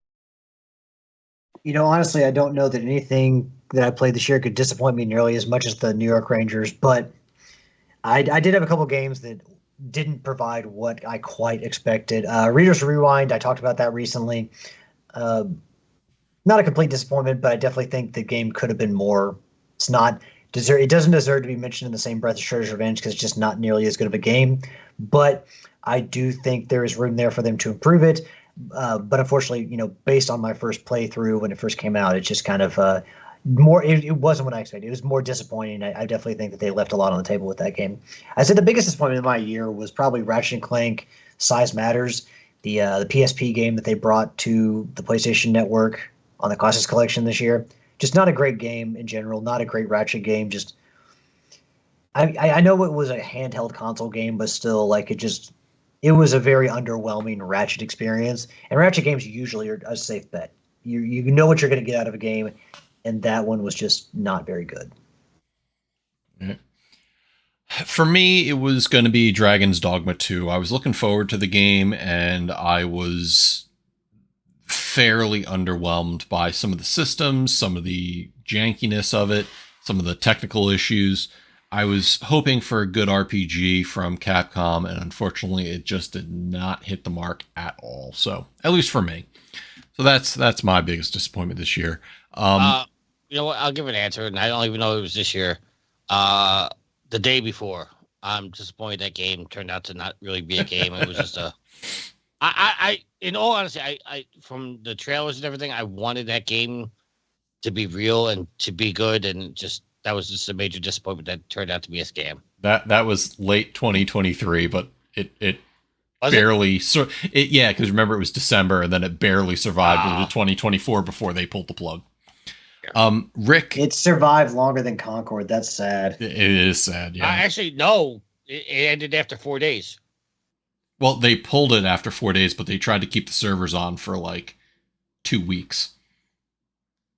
Yeah, Concord made it, what, 2 months now, right? No. Concord Oh, didn't. Concord didn't last the week. No, they didn't shut down Concord that quick, did they? You can look at that while I cover this next point. Well, at least they didn't offer refunds on the day before, and so they didn't lose all the money. Well, there were issues with the day before because the question was who was issuing the refunds if they stopped selling. Was it Steam? Was it going to be the company that made the day before that no longer exists, but then they came back later for Kickstarter for more money? It was sad. Rick did reply to Corey, and I think there may be a little communication problems across the pond because Rick said they've not lost that many this season. They're still second in the league behind Celtic. It's always been 2-horse race in Scottish Premier League, though. So maybe a little bit of trolling back. All right, I just did a little research. I said, when did Concord Games shut down? It said it experienced unprecedentedly low sales for a project of its size and was shut down on September 6, 2024, 2 weeks after its launch, with all copies being refunded. On October 29th, it was announced that the closure of the studios and the permanent halting of the game's development. So they took the game offline after 2 weeks, and then a month and a half later, they said, we're not coming back. Okay. Next up, Joe Priestley. Tricky, he wants to see how many legitimate trophies you could earn if you didn't play the division for a whole year. How much would the community need to donate to make this happen? How much would the community need to donate? $2,000. $2,000? All right. $2,000 to my Y'all heard it. But I get what Joe's trying to do with this, but here's the problem. If I took a year off the division, I would be so far behind that I wouldn't want to play it anymore. I legit keep playing the division because there's always something to do, something always to farm, and that's why I keep playing it. It's FOMO. I don't know if it's FOMO so much, but at the end of this season that's going on right now, which I think has 8 more weeks in it, they're releasing a DLC. And at this point, we don't know if it's a free DLC or a paid DLC. Anticipate it's going to be a paid DLC, kind of like Warlords of New York was. But that's why I keep playing the division. I mean, the game's great. That's why I keep playing it. But I don't take any significant amount of time off of it because I don't want to fall behind on the grind or anything like that. That's kind of why I was getting back into the First Descendant right now, because I didn't play it for like 3 months. And now I'm going back and there's so much to do. And like I go into missions now and I just stand around while somebody's just one-shotting everything. Like I can't, and I'm hitting them with pillows. Yeah, so it's FOMO. Okay. You want to keep up. Legitimately, that's what it is. You want to be able to keep up. You don't want to be stuck behind again. Yeah, I know, but when people say FOMO, I just have this negative affiliation with that. It's like, oh, I don't want to miss out. It's not that I don't want to miss out. It's I enjoy it so much that I want to keep playing it. Okay. Will in chat asks, how much for Helldivers 2? Will, you cannot put a price on the fun you have with friends, so no. I put a price on it. I said $2,000. Thank you, Tricky. I appreciate your input. I'm just saying it. Thomas asks, Pink Floyd or Fish? I would say neither. I hate stoner music. Pink Floyd. I don't know Fish, so Pink Floyd. I really don't like Fish's music. I can't more than anything like the jam band thing I can't deal with, so I guess I would have to pick Pink Floyd because at least they have another brick in the wall. Can I tell a really dark joke? Is it going to get bleeped? Matt may have to edit this out of the show, and I may have to take this out of the live stream. But what do Pink Floyd and Dale Earnhardt have in common? Their last big hit was The Wall. Yep. I'll leave that in. Joke. I've heard that before. It's a dark joke. Just not a good joke. Dale. Yeah. Dale. All right. It's not a Will good joke. asks, are you guys going to get down on the Halo remake? I have no idea what he's talking about. There's a rumor that they're going to be porting Halo over to the PlayStation, and it's going to be remade. Yeah, I mean, if they do that, Halo is freaking amazing. Al? I'm assuming that's me. I never really had a lot of interest in Halo, and maybe it's because I couldn't play it. I played some of the multiplayer. The multiplayer was fun, but just the story of Halo, maybe it's been so long past that I just don't care to play it because I've gone so many years without playing it. 25 years? But I don't know. I can't say that I'll never get a shot, but if you put it out today, it's like, hey, Halo, do you want to play it, Alex? I'll be like, probably not, because I don't care. It's been out for so long, I never played it. It's first person. I'm not playing it. I can earn trophies in Halo. What do you mean it's first person? Didn't you know it was I guess first it person? depends. Are they going to make me create an Xbox account? Probably. Well, then I ain't playing it. Why don't you just make an Xbox account and just use that as a dummy account? I did. And I tried, and then they wouldn't let me. I don't think you're trying hard enough. I can't have my name, and I'm not creating some dummy name if I can't be me. That's how they figure out who the robots are. Wait. What name can't? What do you mean you can't be your name on your have Xbox account? I can't have I yield to no one. But it's a dummy account. What the hell do you care? You're never going to use it. Because it's me. So put I yield to no one PG or TW. Oh, not doing that. Oh my God! No, there is something to a name. The hardest if they're going to make it this effing hard to play their game, they can take their game, shine it up real nice, and shove it straight up their ass. Did you call their customer service and see what No, I wasn't dealing with no tech monkeys on the other end of the phone that had maybe no you idea. can check to see if the I yield to no one account is active, because maybe after a certain amount of time they deactivate it. You just have to be ready there to pounce on it. Well, the other thing is I think it might be tied to Skype, but they wouldn't let me use Skype. Like I told you, they wanted me to create like 3 different emails. Has to be like a passport account. I'm like, no, I'm done. I literally saw a Reddit thread the other day about a parent who said, here was my 21-step process to buying my child Lego Horizon Adventure to getting them to be able to play the game. And it included all about creating the PSN account, which was a problem for them. So I feel Yield's pain there.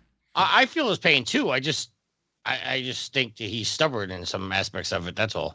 Hey, if I have to work this hard to play video games, it's not worth playing. The same way PC players don't want to create a PlayStation account to be able to play a game that has nothing to do with PlayStation online services, I'll support Yield in his endeavor.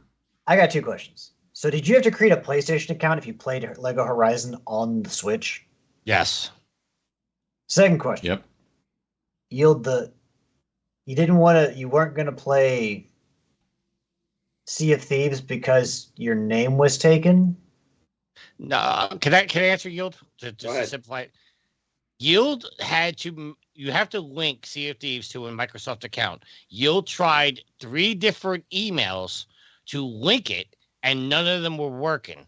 So in order for it to work, he would have had to create a 4th email that it was just going to be a dummy account. But if he made that 4th email, he would not have been able to use I yield to no one, because I yield to no one was linked to one of the previous 3 other emails. So he just said screw it and got his money back. Am I accurate, Yield? Close enough. Okay, that makes more sense. I thought the way that it was said earlier, because the suggestion that Tricky had, it made it seem like Yield just wanted his own name, and if he couldn't have his own name, he wasn't going to do it. Well, my point is that if you just make a dummy bullshit Microsoft account that you're never going to use whatsoever, just make that account, get Sea of Thieves working, and who the fuck cares what the name is on the account, because you're never going to use that account in any other official capacity other than like a Microsoft game. That was my point. But you never know. I may use that account. Moving on. The possibility is there, yes, but the chances are you're probably never going to use it. Probably not, but it's still it's my name now. Moving on to the next question. Jeff, good friend of the show, asks, what's the best fascist punch simulator of 2024, and why is it Indiana Jones and the Great Circle? Because I don't recall there being any other fascist punching simulators that came out. I put the comment, said, generally, Wolfenstein has been the king of that, but we didn't get a new Wolfenstein this year. Yeah, but that's less punching and more shooting. Yeah. Yeah, still punching. I can't agree with you, Jeff, until it finally makes its way to PlayStation. He did say he finished the game without firing a shot. Machine Games gets Indy and what he is about, except for that one scene in Temple of Doom.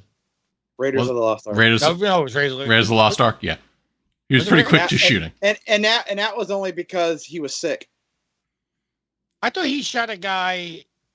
Like this guy came out with like this whole kung fu. Yeah, a sword, and he just pops him. No, he does shoot a bunch of people or shoots a handful of Nazis in The Last Crusade, because he punches the guy after his dad calls him Junior. And he grabs the machine gun and lights a bunch of them up and tells them, "Never call me Junior." Can we just point out how good a job that they did? I just forgot his name. Troy Baker did as recreating Indy's voice. I wouldn't know. I haven't touched it. I thought maybe you could see from the trailers, but no, I didn't really watch trailers. Okay. Skipping Thomas's questions about what best John Travolta film from the 80s, because it's not about a video game. Let's see. Look who's talking. We have a winner. Roberto writes in, favorite gaming memory of 2024. Could be anything, an online session, a trophy, a game you finally got. I will say Helldivers 2 with my friends, just generally. That's been the best part of my 2024. The chaos and fun that's happened in that game is nothing short of amazing. I'd agree with Matt with Helldivers 2, and Ghostbusters Spirit Unleashed was a lot of fun playing with the guys online. Tricky, Alex? I don't really have an answer. 2024 was a bore for you. No, I mean, I could say that I had a lot of fun playing the Division, but that just seems like a cop-out answer. I'm just trying to find a real, like... Was there any particular good session you had? Yeah, I mean, there's many times I went out there and the farmer was pretty good, picked up a lot of exotics. I did go into the DZ a couple times, but, you know, that kind of pisses me off at the same time, because after you've been farming for 2 hours and you got a whole bunch of DZ resources, you go to extract and some jackwagon comes out and one-shots you from the other side of the map. And you lose it all. So, yeah. That was the most fun I had. Getting one-shot from across the map. Alex? I don't want to just copy Matt and Yield's answers because, you know, I'd like to provide the listeners with as many unique answers as we can get. Although I will say that playing Ghostbusters, Spirits Unleashed, and Helldivers 2 were incredibly fun. And it would probably top my multiplayer moments of the year.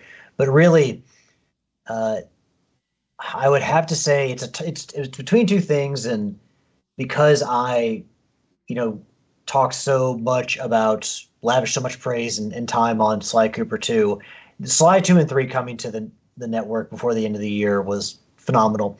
But I think my number one moment, and I think my favorite game I played this year was Dave the Diver. Gonna, you know, keep making Jeff Hanna happy with his Indiana Jones and his Dave the Diver. But part of the Godzilla DLC, where out of left fucking field, and I guess given the context of you're at sea, so it shouldn't come out of left field, but you have a boss fight against Ebra, the sea monster from the Godzilla movies, like totally out of nowhere, but yes, that moment. I agree. That was a pretty damn good moment. And if you've never heard of Ebra, it's the giant lobster. Kalai did put a reply to Roberto's comment and said, and why you almost did it. I did it, yes. And why is it Skyrim? I just put a picture of Kermit the Frog shaking his head no. And final question, what Jeremy. Is her obsession with Skyrim? I'm sorry? What is her obsession with Skyrim? Does she think a lot of people are obsessed with Skyrim. Why do you think it's come out so many times? No, why do you think you can play it on your refrigerator? That's like no. asking, what's the obsession? Why is that person obsessed with GTA? No, I'm asking what's her obsession? Because she's leaning into the meme. Okay. Welcome, Neptune Princess. She says she's having a blast playing Dragon Age Veilguard. I'm just going to shut up now because I just pissed off the Matt. You're asking a question that doesn't need an answer. It's obvious. She's doing it to be trolly and to be funny. I thought she was like actually in love with the game. She does like the game. I apologize for trying to bring conversation to the show. We have enough that's conversation. That's how you do humor. Kalai gets humor. You should be more like Kalai. Final question. Like another good friend of the Joe. Should be more like Kalai. God damn it. Stop it. Friend of the Joe? That's what I'm trying to freaking ask questions here, and you two are bantering like a muff. So you admit hosting's not easy, huh? I never said hosting is easy. Good friend of the show, Jeremy. What's everyone's gaming goals for the new year? Platinums, completions, percentages, that kind of thing. My goal is to beat Alex and Yield both in the rarity contest.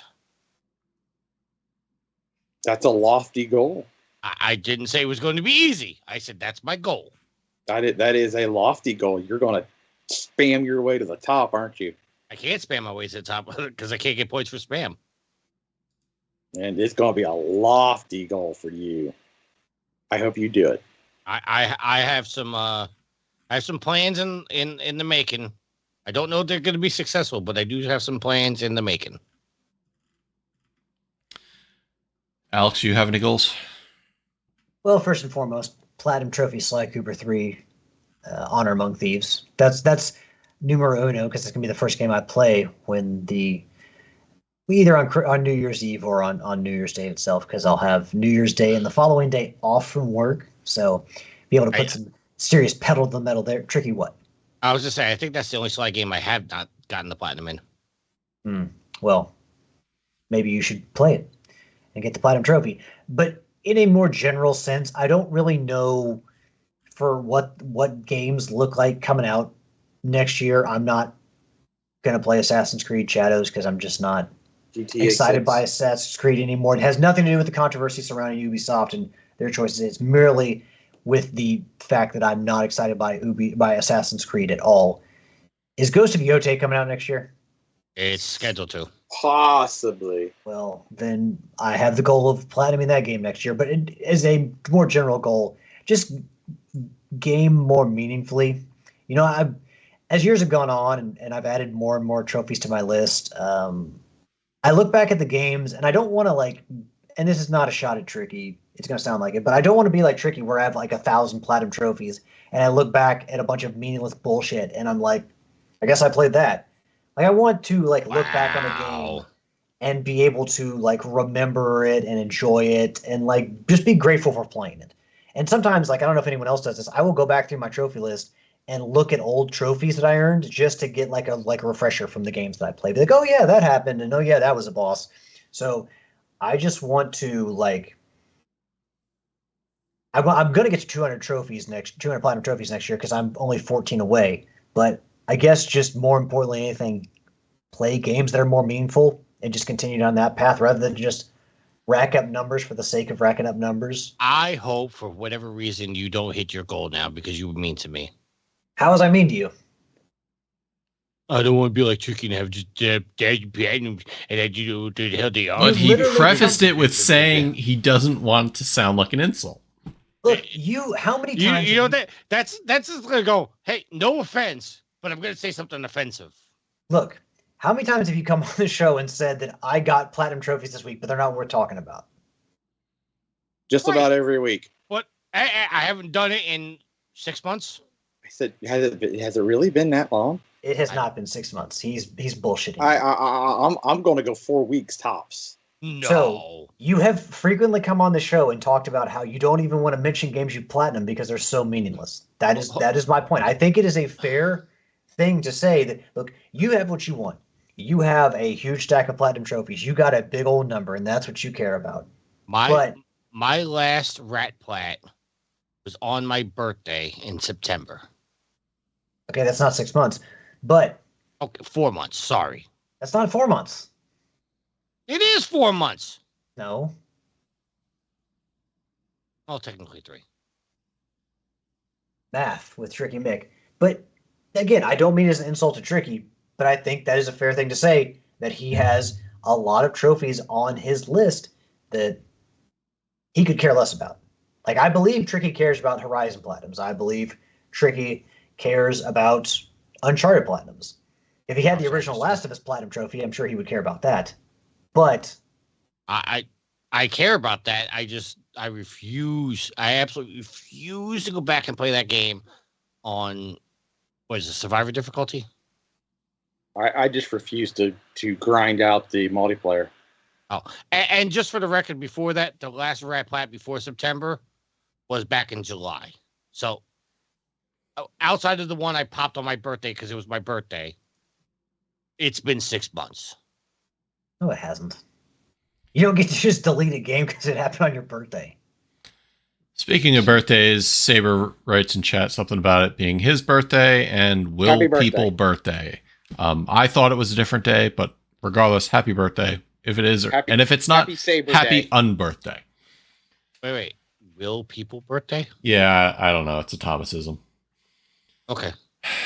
Well, you're known with the Thomas translator, so. Yeah. I don't know exactly what I'm looking for, or, as far as what is on my. He says one of his people, it's their birthday. Well, happy birthday to them. Somebody on the PlayStation Dead podcast, probably. Possibly, or maybe one of his family Wait, members. No, that was Thomas though. That wasn't Will. Yeah, well, it's Thomas saying it's Will's people's birthday.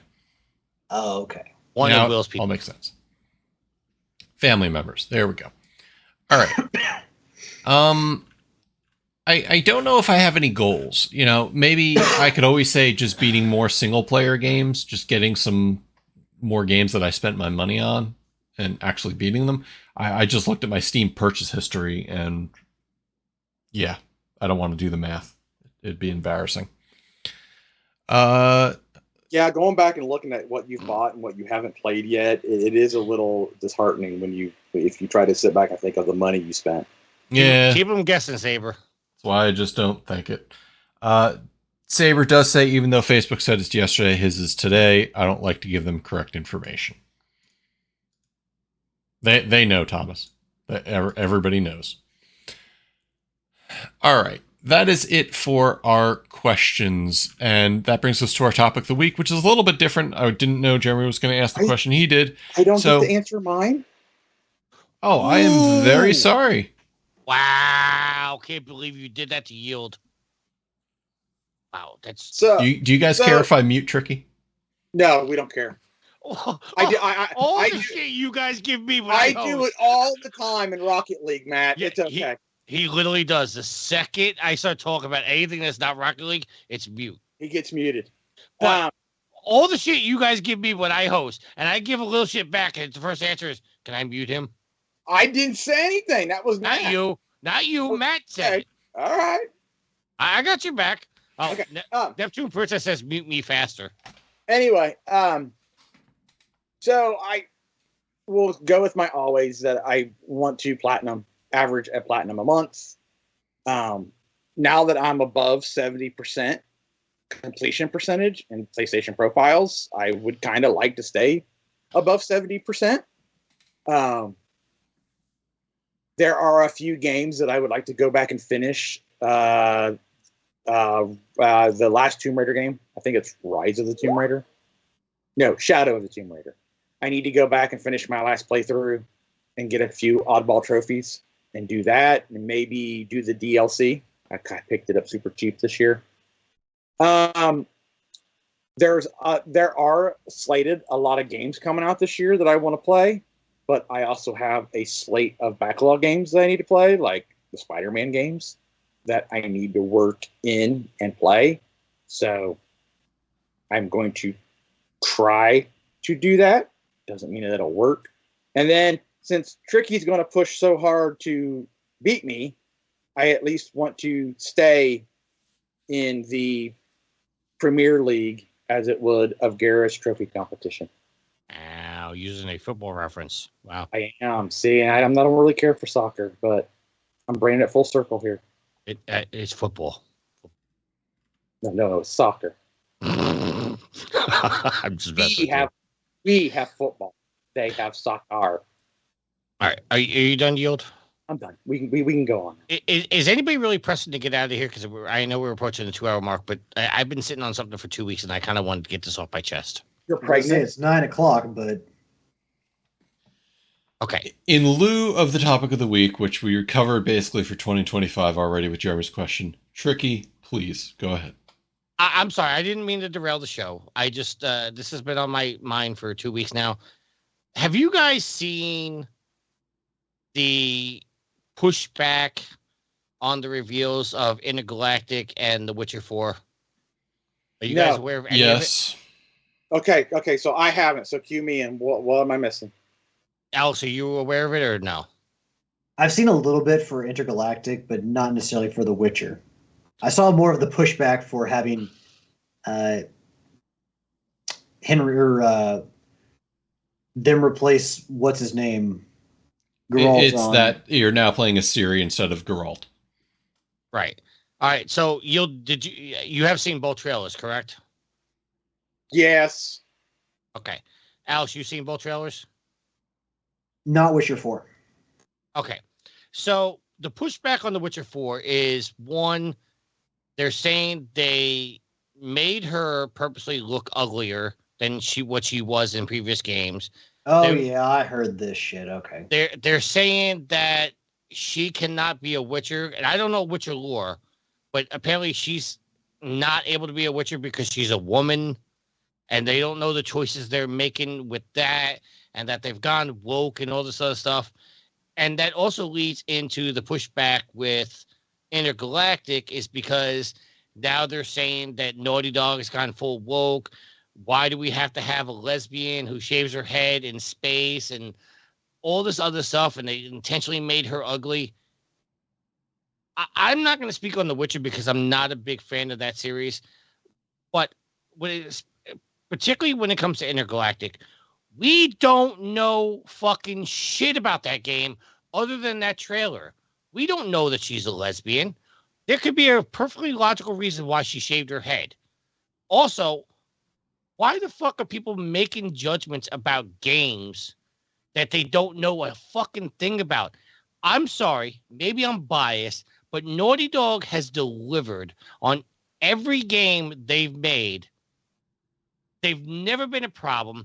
Yes, there was some controversy with The Last of Us and some of their choices, but their game, The Last of Us Part 2, I should say. But their games have always been fucking solid. And you can trust a game when it comes from a developer. The Witcher, with everything that happened with Cyberpunk, I understand somebody saying they're a little skeptical about playing the Witcher because after what happened with Cyberpunk.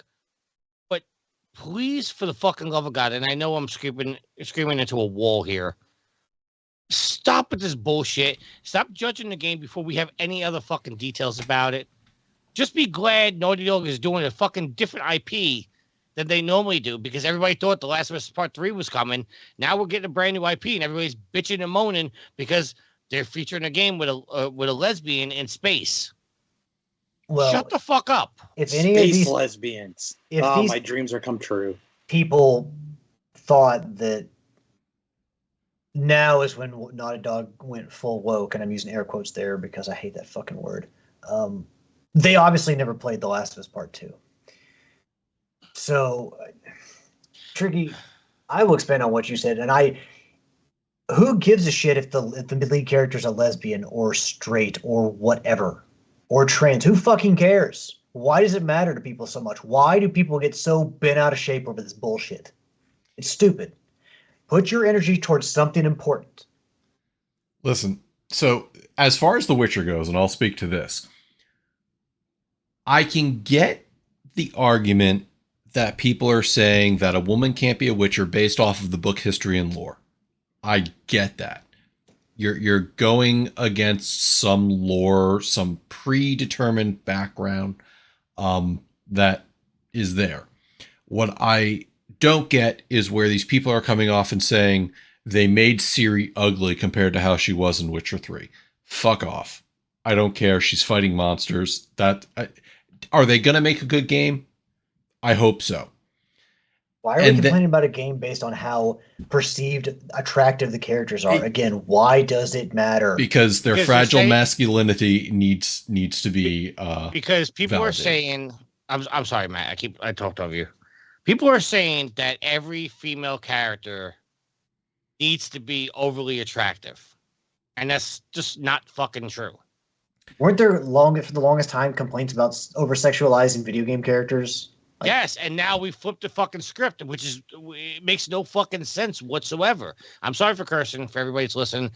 This has gotten me riled up. And for 2 weeks, I wanted to say something on the last week's show, and I didn't get there. I wanted to make sure listen. When you look at there's some people that look at art and don't know what the hell they're looking at. There's other people that look at that same piece of art and go, this is the most beautiful thing I've ever seen in my life. Just because a character does not look the correct way in your mind does not make the game bad, does not make the art bad. Shut the fuck up. And just wait until we find out more about the game before you start making fucking judgments. So to address the things that Thomas is saying in chat, and to address the things Neptune is saying in chat, the actress for Intergalactic came out and is mocking people for hating on it.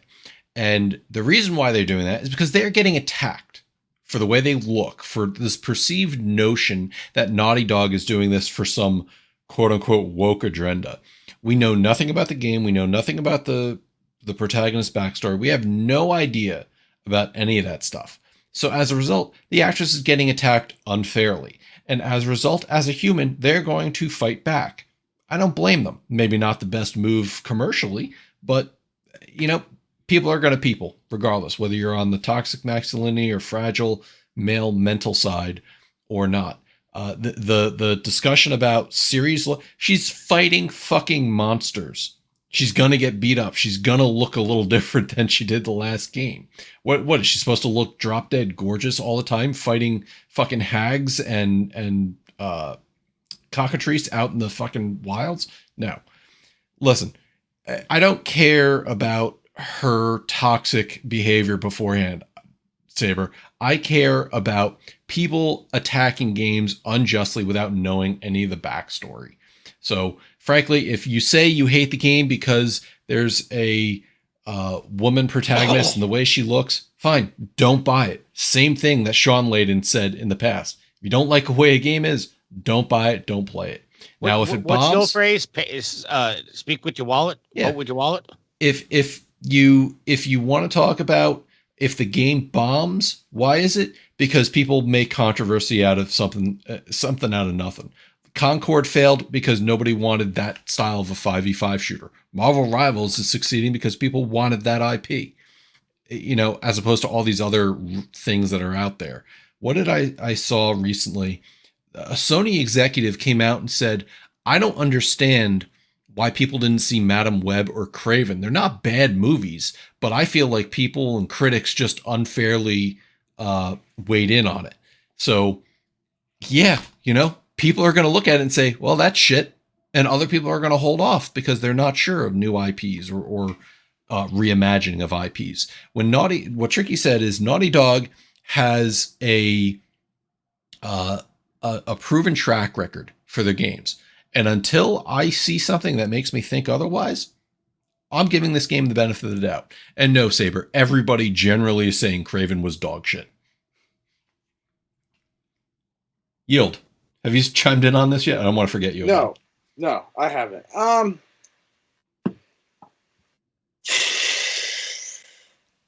I've never played The Witcher, so I overly don't care. If you're messing with the lore, I can understand why people are upset. The fact that you made her look ugly, it's an annoying internet talking point. I mean, I can understand that you can make that comment and you can maybe talk about it amongst your friends, but really until the you get more release trailers or you play the game, you don't know at what part in that game that is, and they may actually explain it. Kind of the same thing with the lore of being a Witcher. They may tie something in, and that's the whole point of why this character is where they are. Be that as it may. Intergalactic, I was not thrilled with the trailer as of yet. I need to see more to sell it to me. I did not care, or I had no qualms of the main character as she was being portrayed in that trailer. Yet again, it's a reveal trailer. So I know nothing of the story other than obviously it's taken in space. And she's a bounty hunter. She seems to be a bounty hunter. Right. Okay. All right. Let's, show me more. I want to know more to be whether or not I'm going to be invested in this person or not. So it's unfortunately what we live in now. And I don't see it changing. I was more annoyed by the Porsche branding in the game than anything else in that trailer. Well, so was I, because I'm like, how much did someone have to pay for that? And is this now going to be an annoying trend in video games? Is that we're going to get this in our games? Yeah, because everybody knows what that is. It's different when you're playing like Gran Turismo or something like that. Did you think that was a product placement, Matt? I'm sorry, Yield. Yes. Oh, I 100% think that was product placement. Okay. We centered that Porsche on the camera, even though it was real quick. That was center. Okay, maybe I'm naive, but I didn't think that was a product placement. I just thought that had to do something with the story and the timeline. That's the way I saw it. Unless I'm sure that it's a Porsche spaceship, but still. Unless, I'm sorry, Yield, but I want to get this point. Unless it comes out, that's the name of the ship.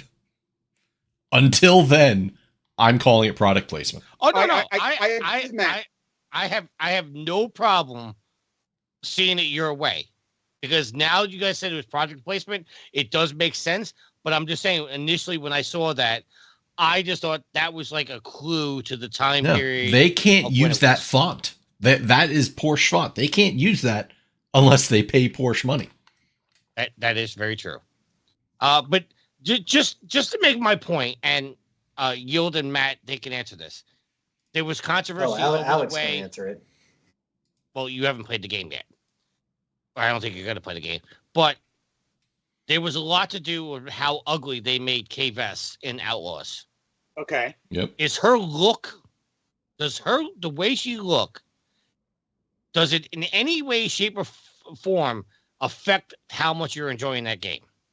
No. Now I will be shallow. That's my point. I will be shallow enough to say that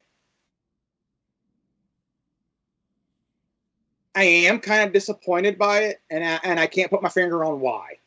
Because I can. Go ahead. The cheekbones are what get me. I don't know why they're so jutted out, but in a game world where all the aliens are out there, it's like she's supposed to look human, and I'm like, that kind of looks a little weird, but it doesn't detract from me. I don't go, oh, I can't play this 0 out of 10. I will say that I am disappointed with I don't know if they motion captured or not, but the cutscenes look very robotic when she's talking. Do you get that too? Yeah. I get the same thing, but Massive generally doesn't do mocap. And so why I agree that she's not the most attractive person. And I don't think that she should be because of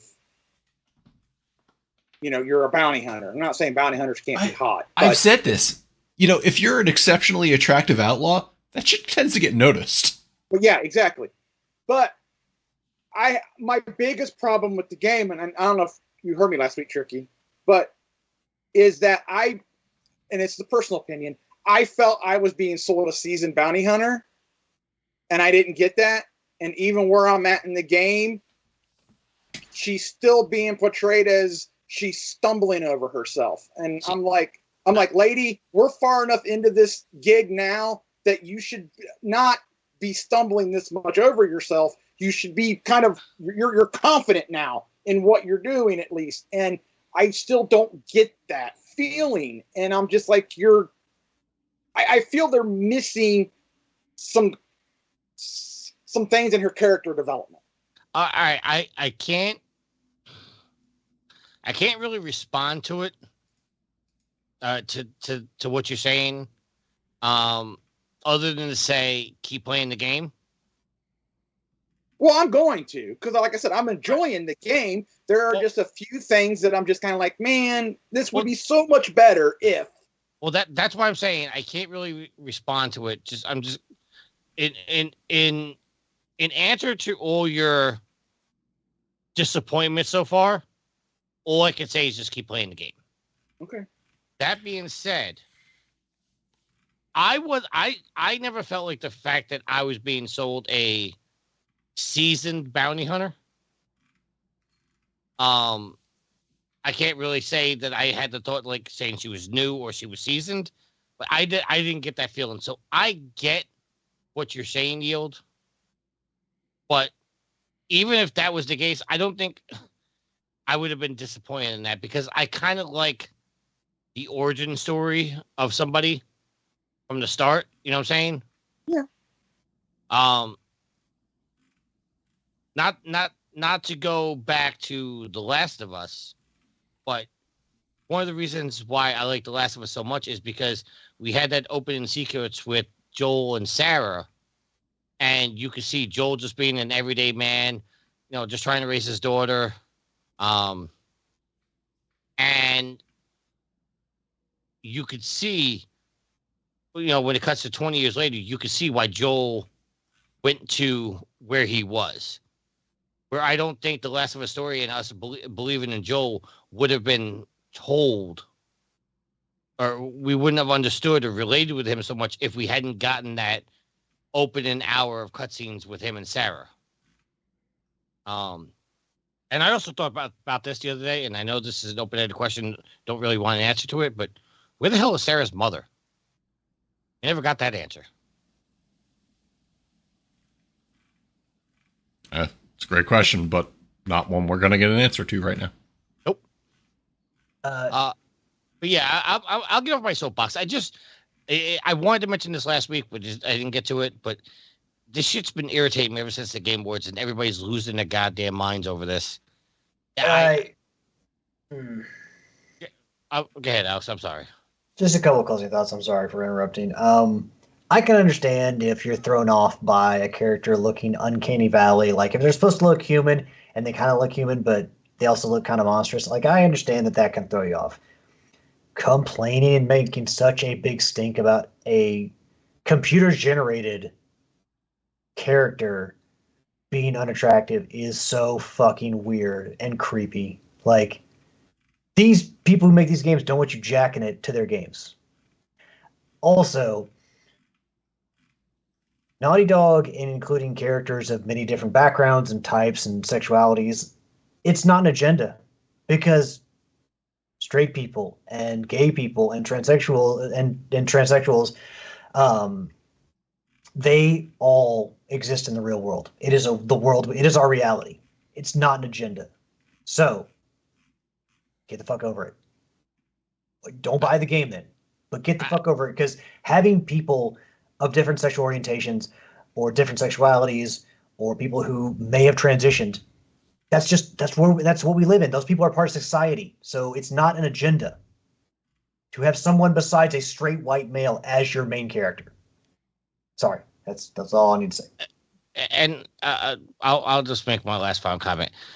To the people saying that Naughty Dog is going to be the next studio shut down because after this game flops, shut the fuck up. You don't know what the hell you're talking about.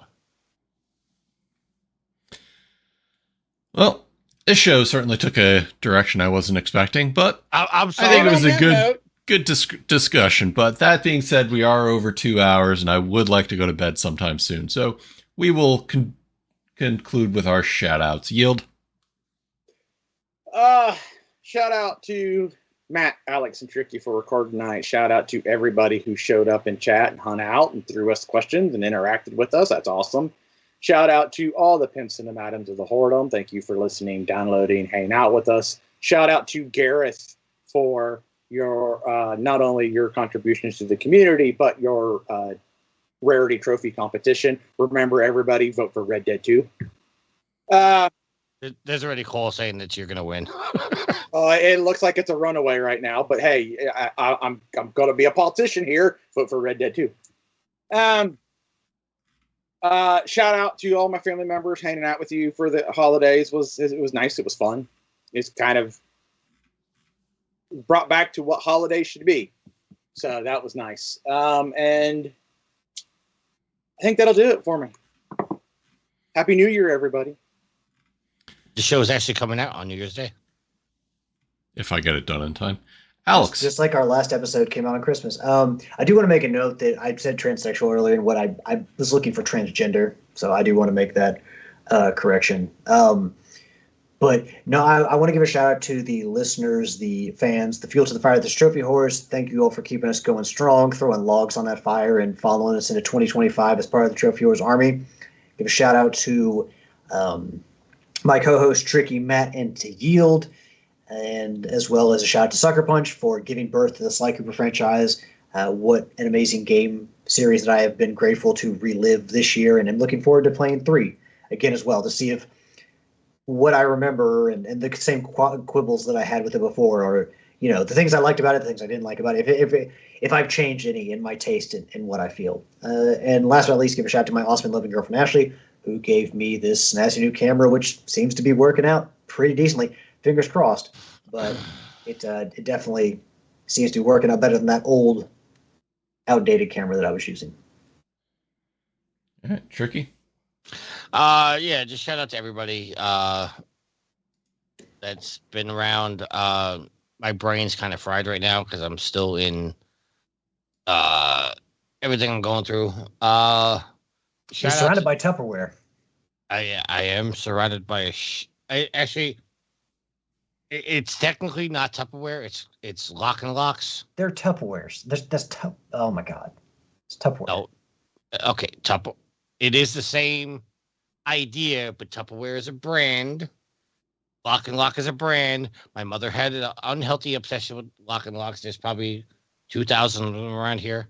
Look, you don't have to, your mom liked what your mom liked. You don't have to bring that into this. You can just be like, hey, this is, I don't know. Alex, if you saw what I'm sitting in front of right now, I would have a panic attack. Yeah, because I think there's at least 100 Lock and Locks in front of me right now, and I can't even sit properly at my desk right now because there's so many Lock and Locks in front of me. Neptune Princess is in the chat saying Lock and Locks are privacy. Neptune Princess, if you want Lock and Locks, I will mail you whatever the hell you want, any shape, any size. There's ones for bread. There's ones for butter. There's ones for eggs. There's ones for just general knowledge. I don't know. I haven't general knowledge. Holy shit! Can we move on from the fucking Lock and Locks? Oh, before I do want to say, and I was gonna do this, and then we got into the show, the muddy waters of the show, and I just slipped my mind. I know Tricky said the shout out last week, but Ashley did actually graduate from her program, and got her diploma. She actually finished her work this week. So I did want to say that I'm very proud of you, hon, and congratulations on graduating. So she's finished all her schoolwork, and she can now relax, which is why she's been playing so much Dragon Age today. And with that being said, Alice is now allowed to sleep in the bed again and not on the couch. Shout out to everybody. I sleep wherever I want, Tricky Nick. That's not what she told me. I bought that bed and I bought that couch. That's not what she told me. Anyway, shout out to everybody. Thank you. Shout out to the guys. Shout out to Sweet Mama D. Shout out to everybody on the show. And I'll see you guys next week, hopefully with a green screen. And I will shout out to the fellow hosts tonight for having this fun show on what is our last show of 2024. You all will be hearing this on the first day of 2025. Shout out to the Trophy Horror community. This has been a fun year. Shout out to the Channel 3 community. We are about to end the season, and a new one will begin on New Year's Day. So please come along and join in. All stats reset, and we have fun in the new season with new user interface items, new gifts, as well as new quests. And finally, shout out to Will again. Thank you for everything he does for the show. Shout out to my wife, V. Thank you for everything you do on and off the show. And our new episode of A Match Made in Anime will be dropping on Thursdays at 10:13 a.m. So check out your Spotify channels. That being said, thank you all for listening. And Happy trophy hunting. Later. See ya. Lock in the lock.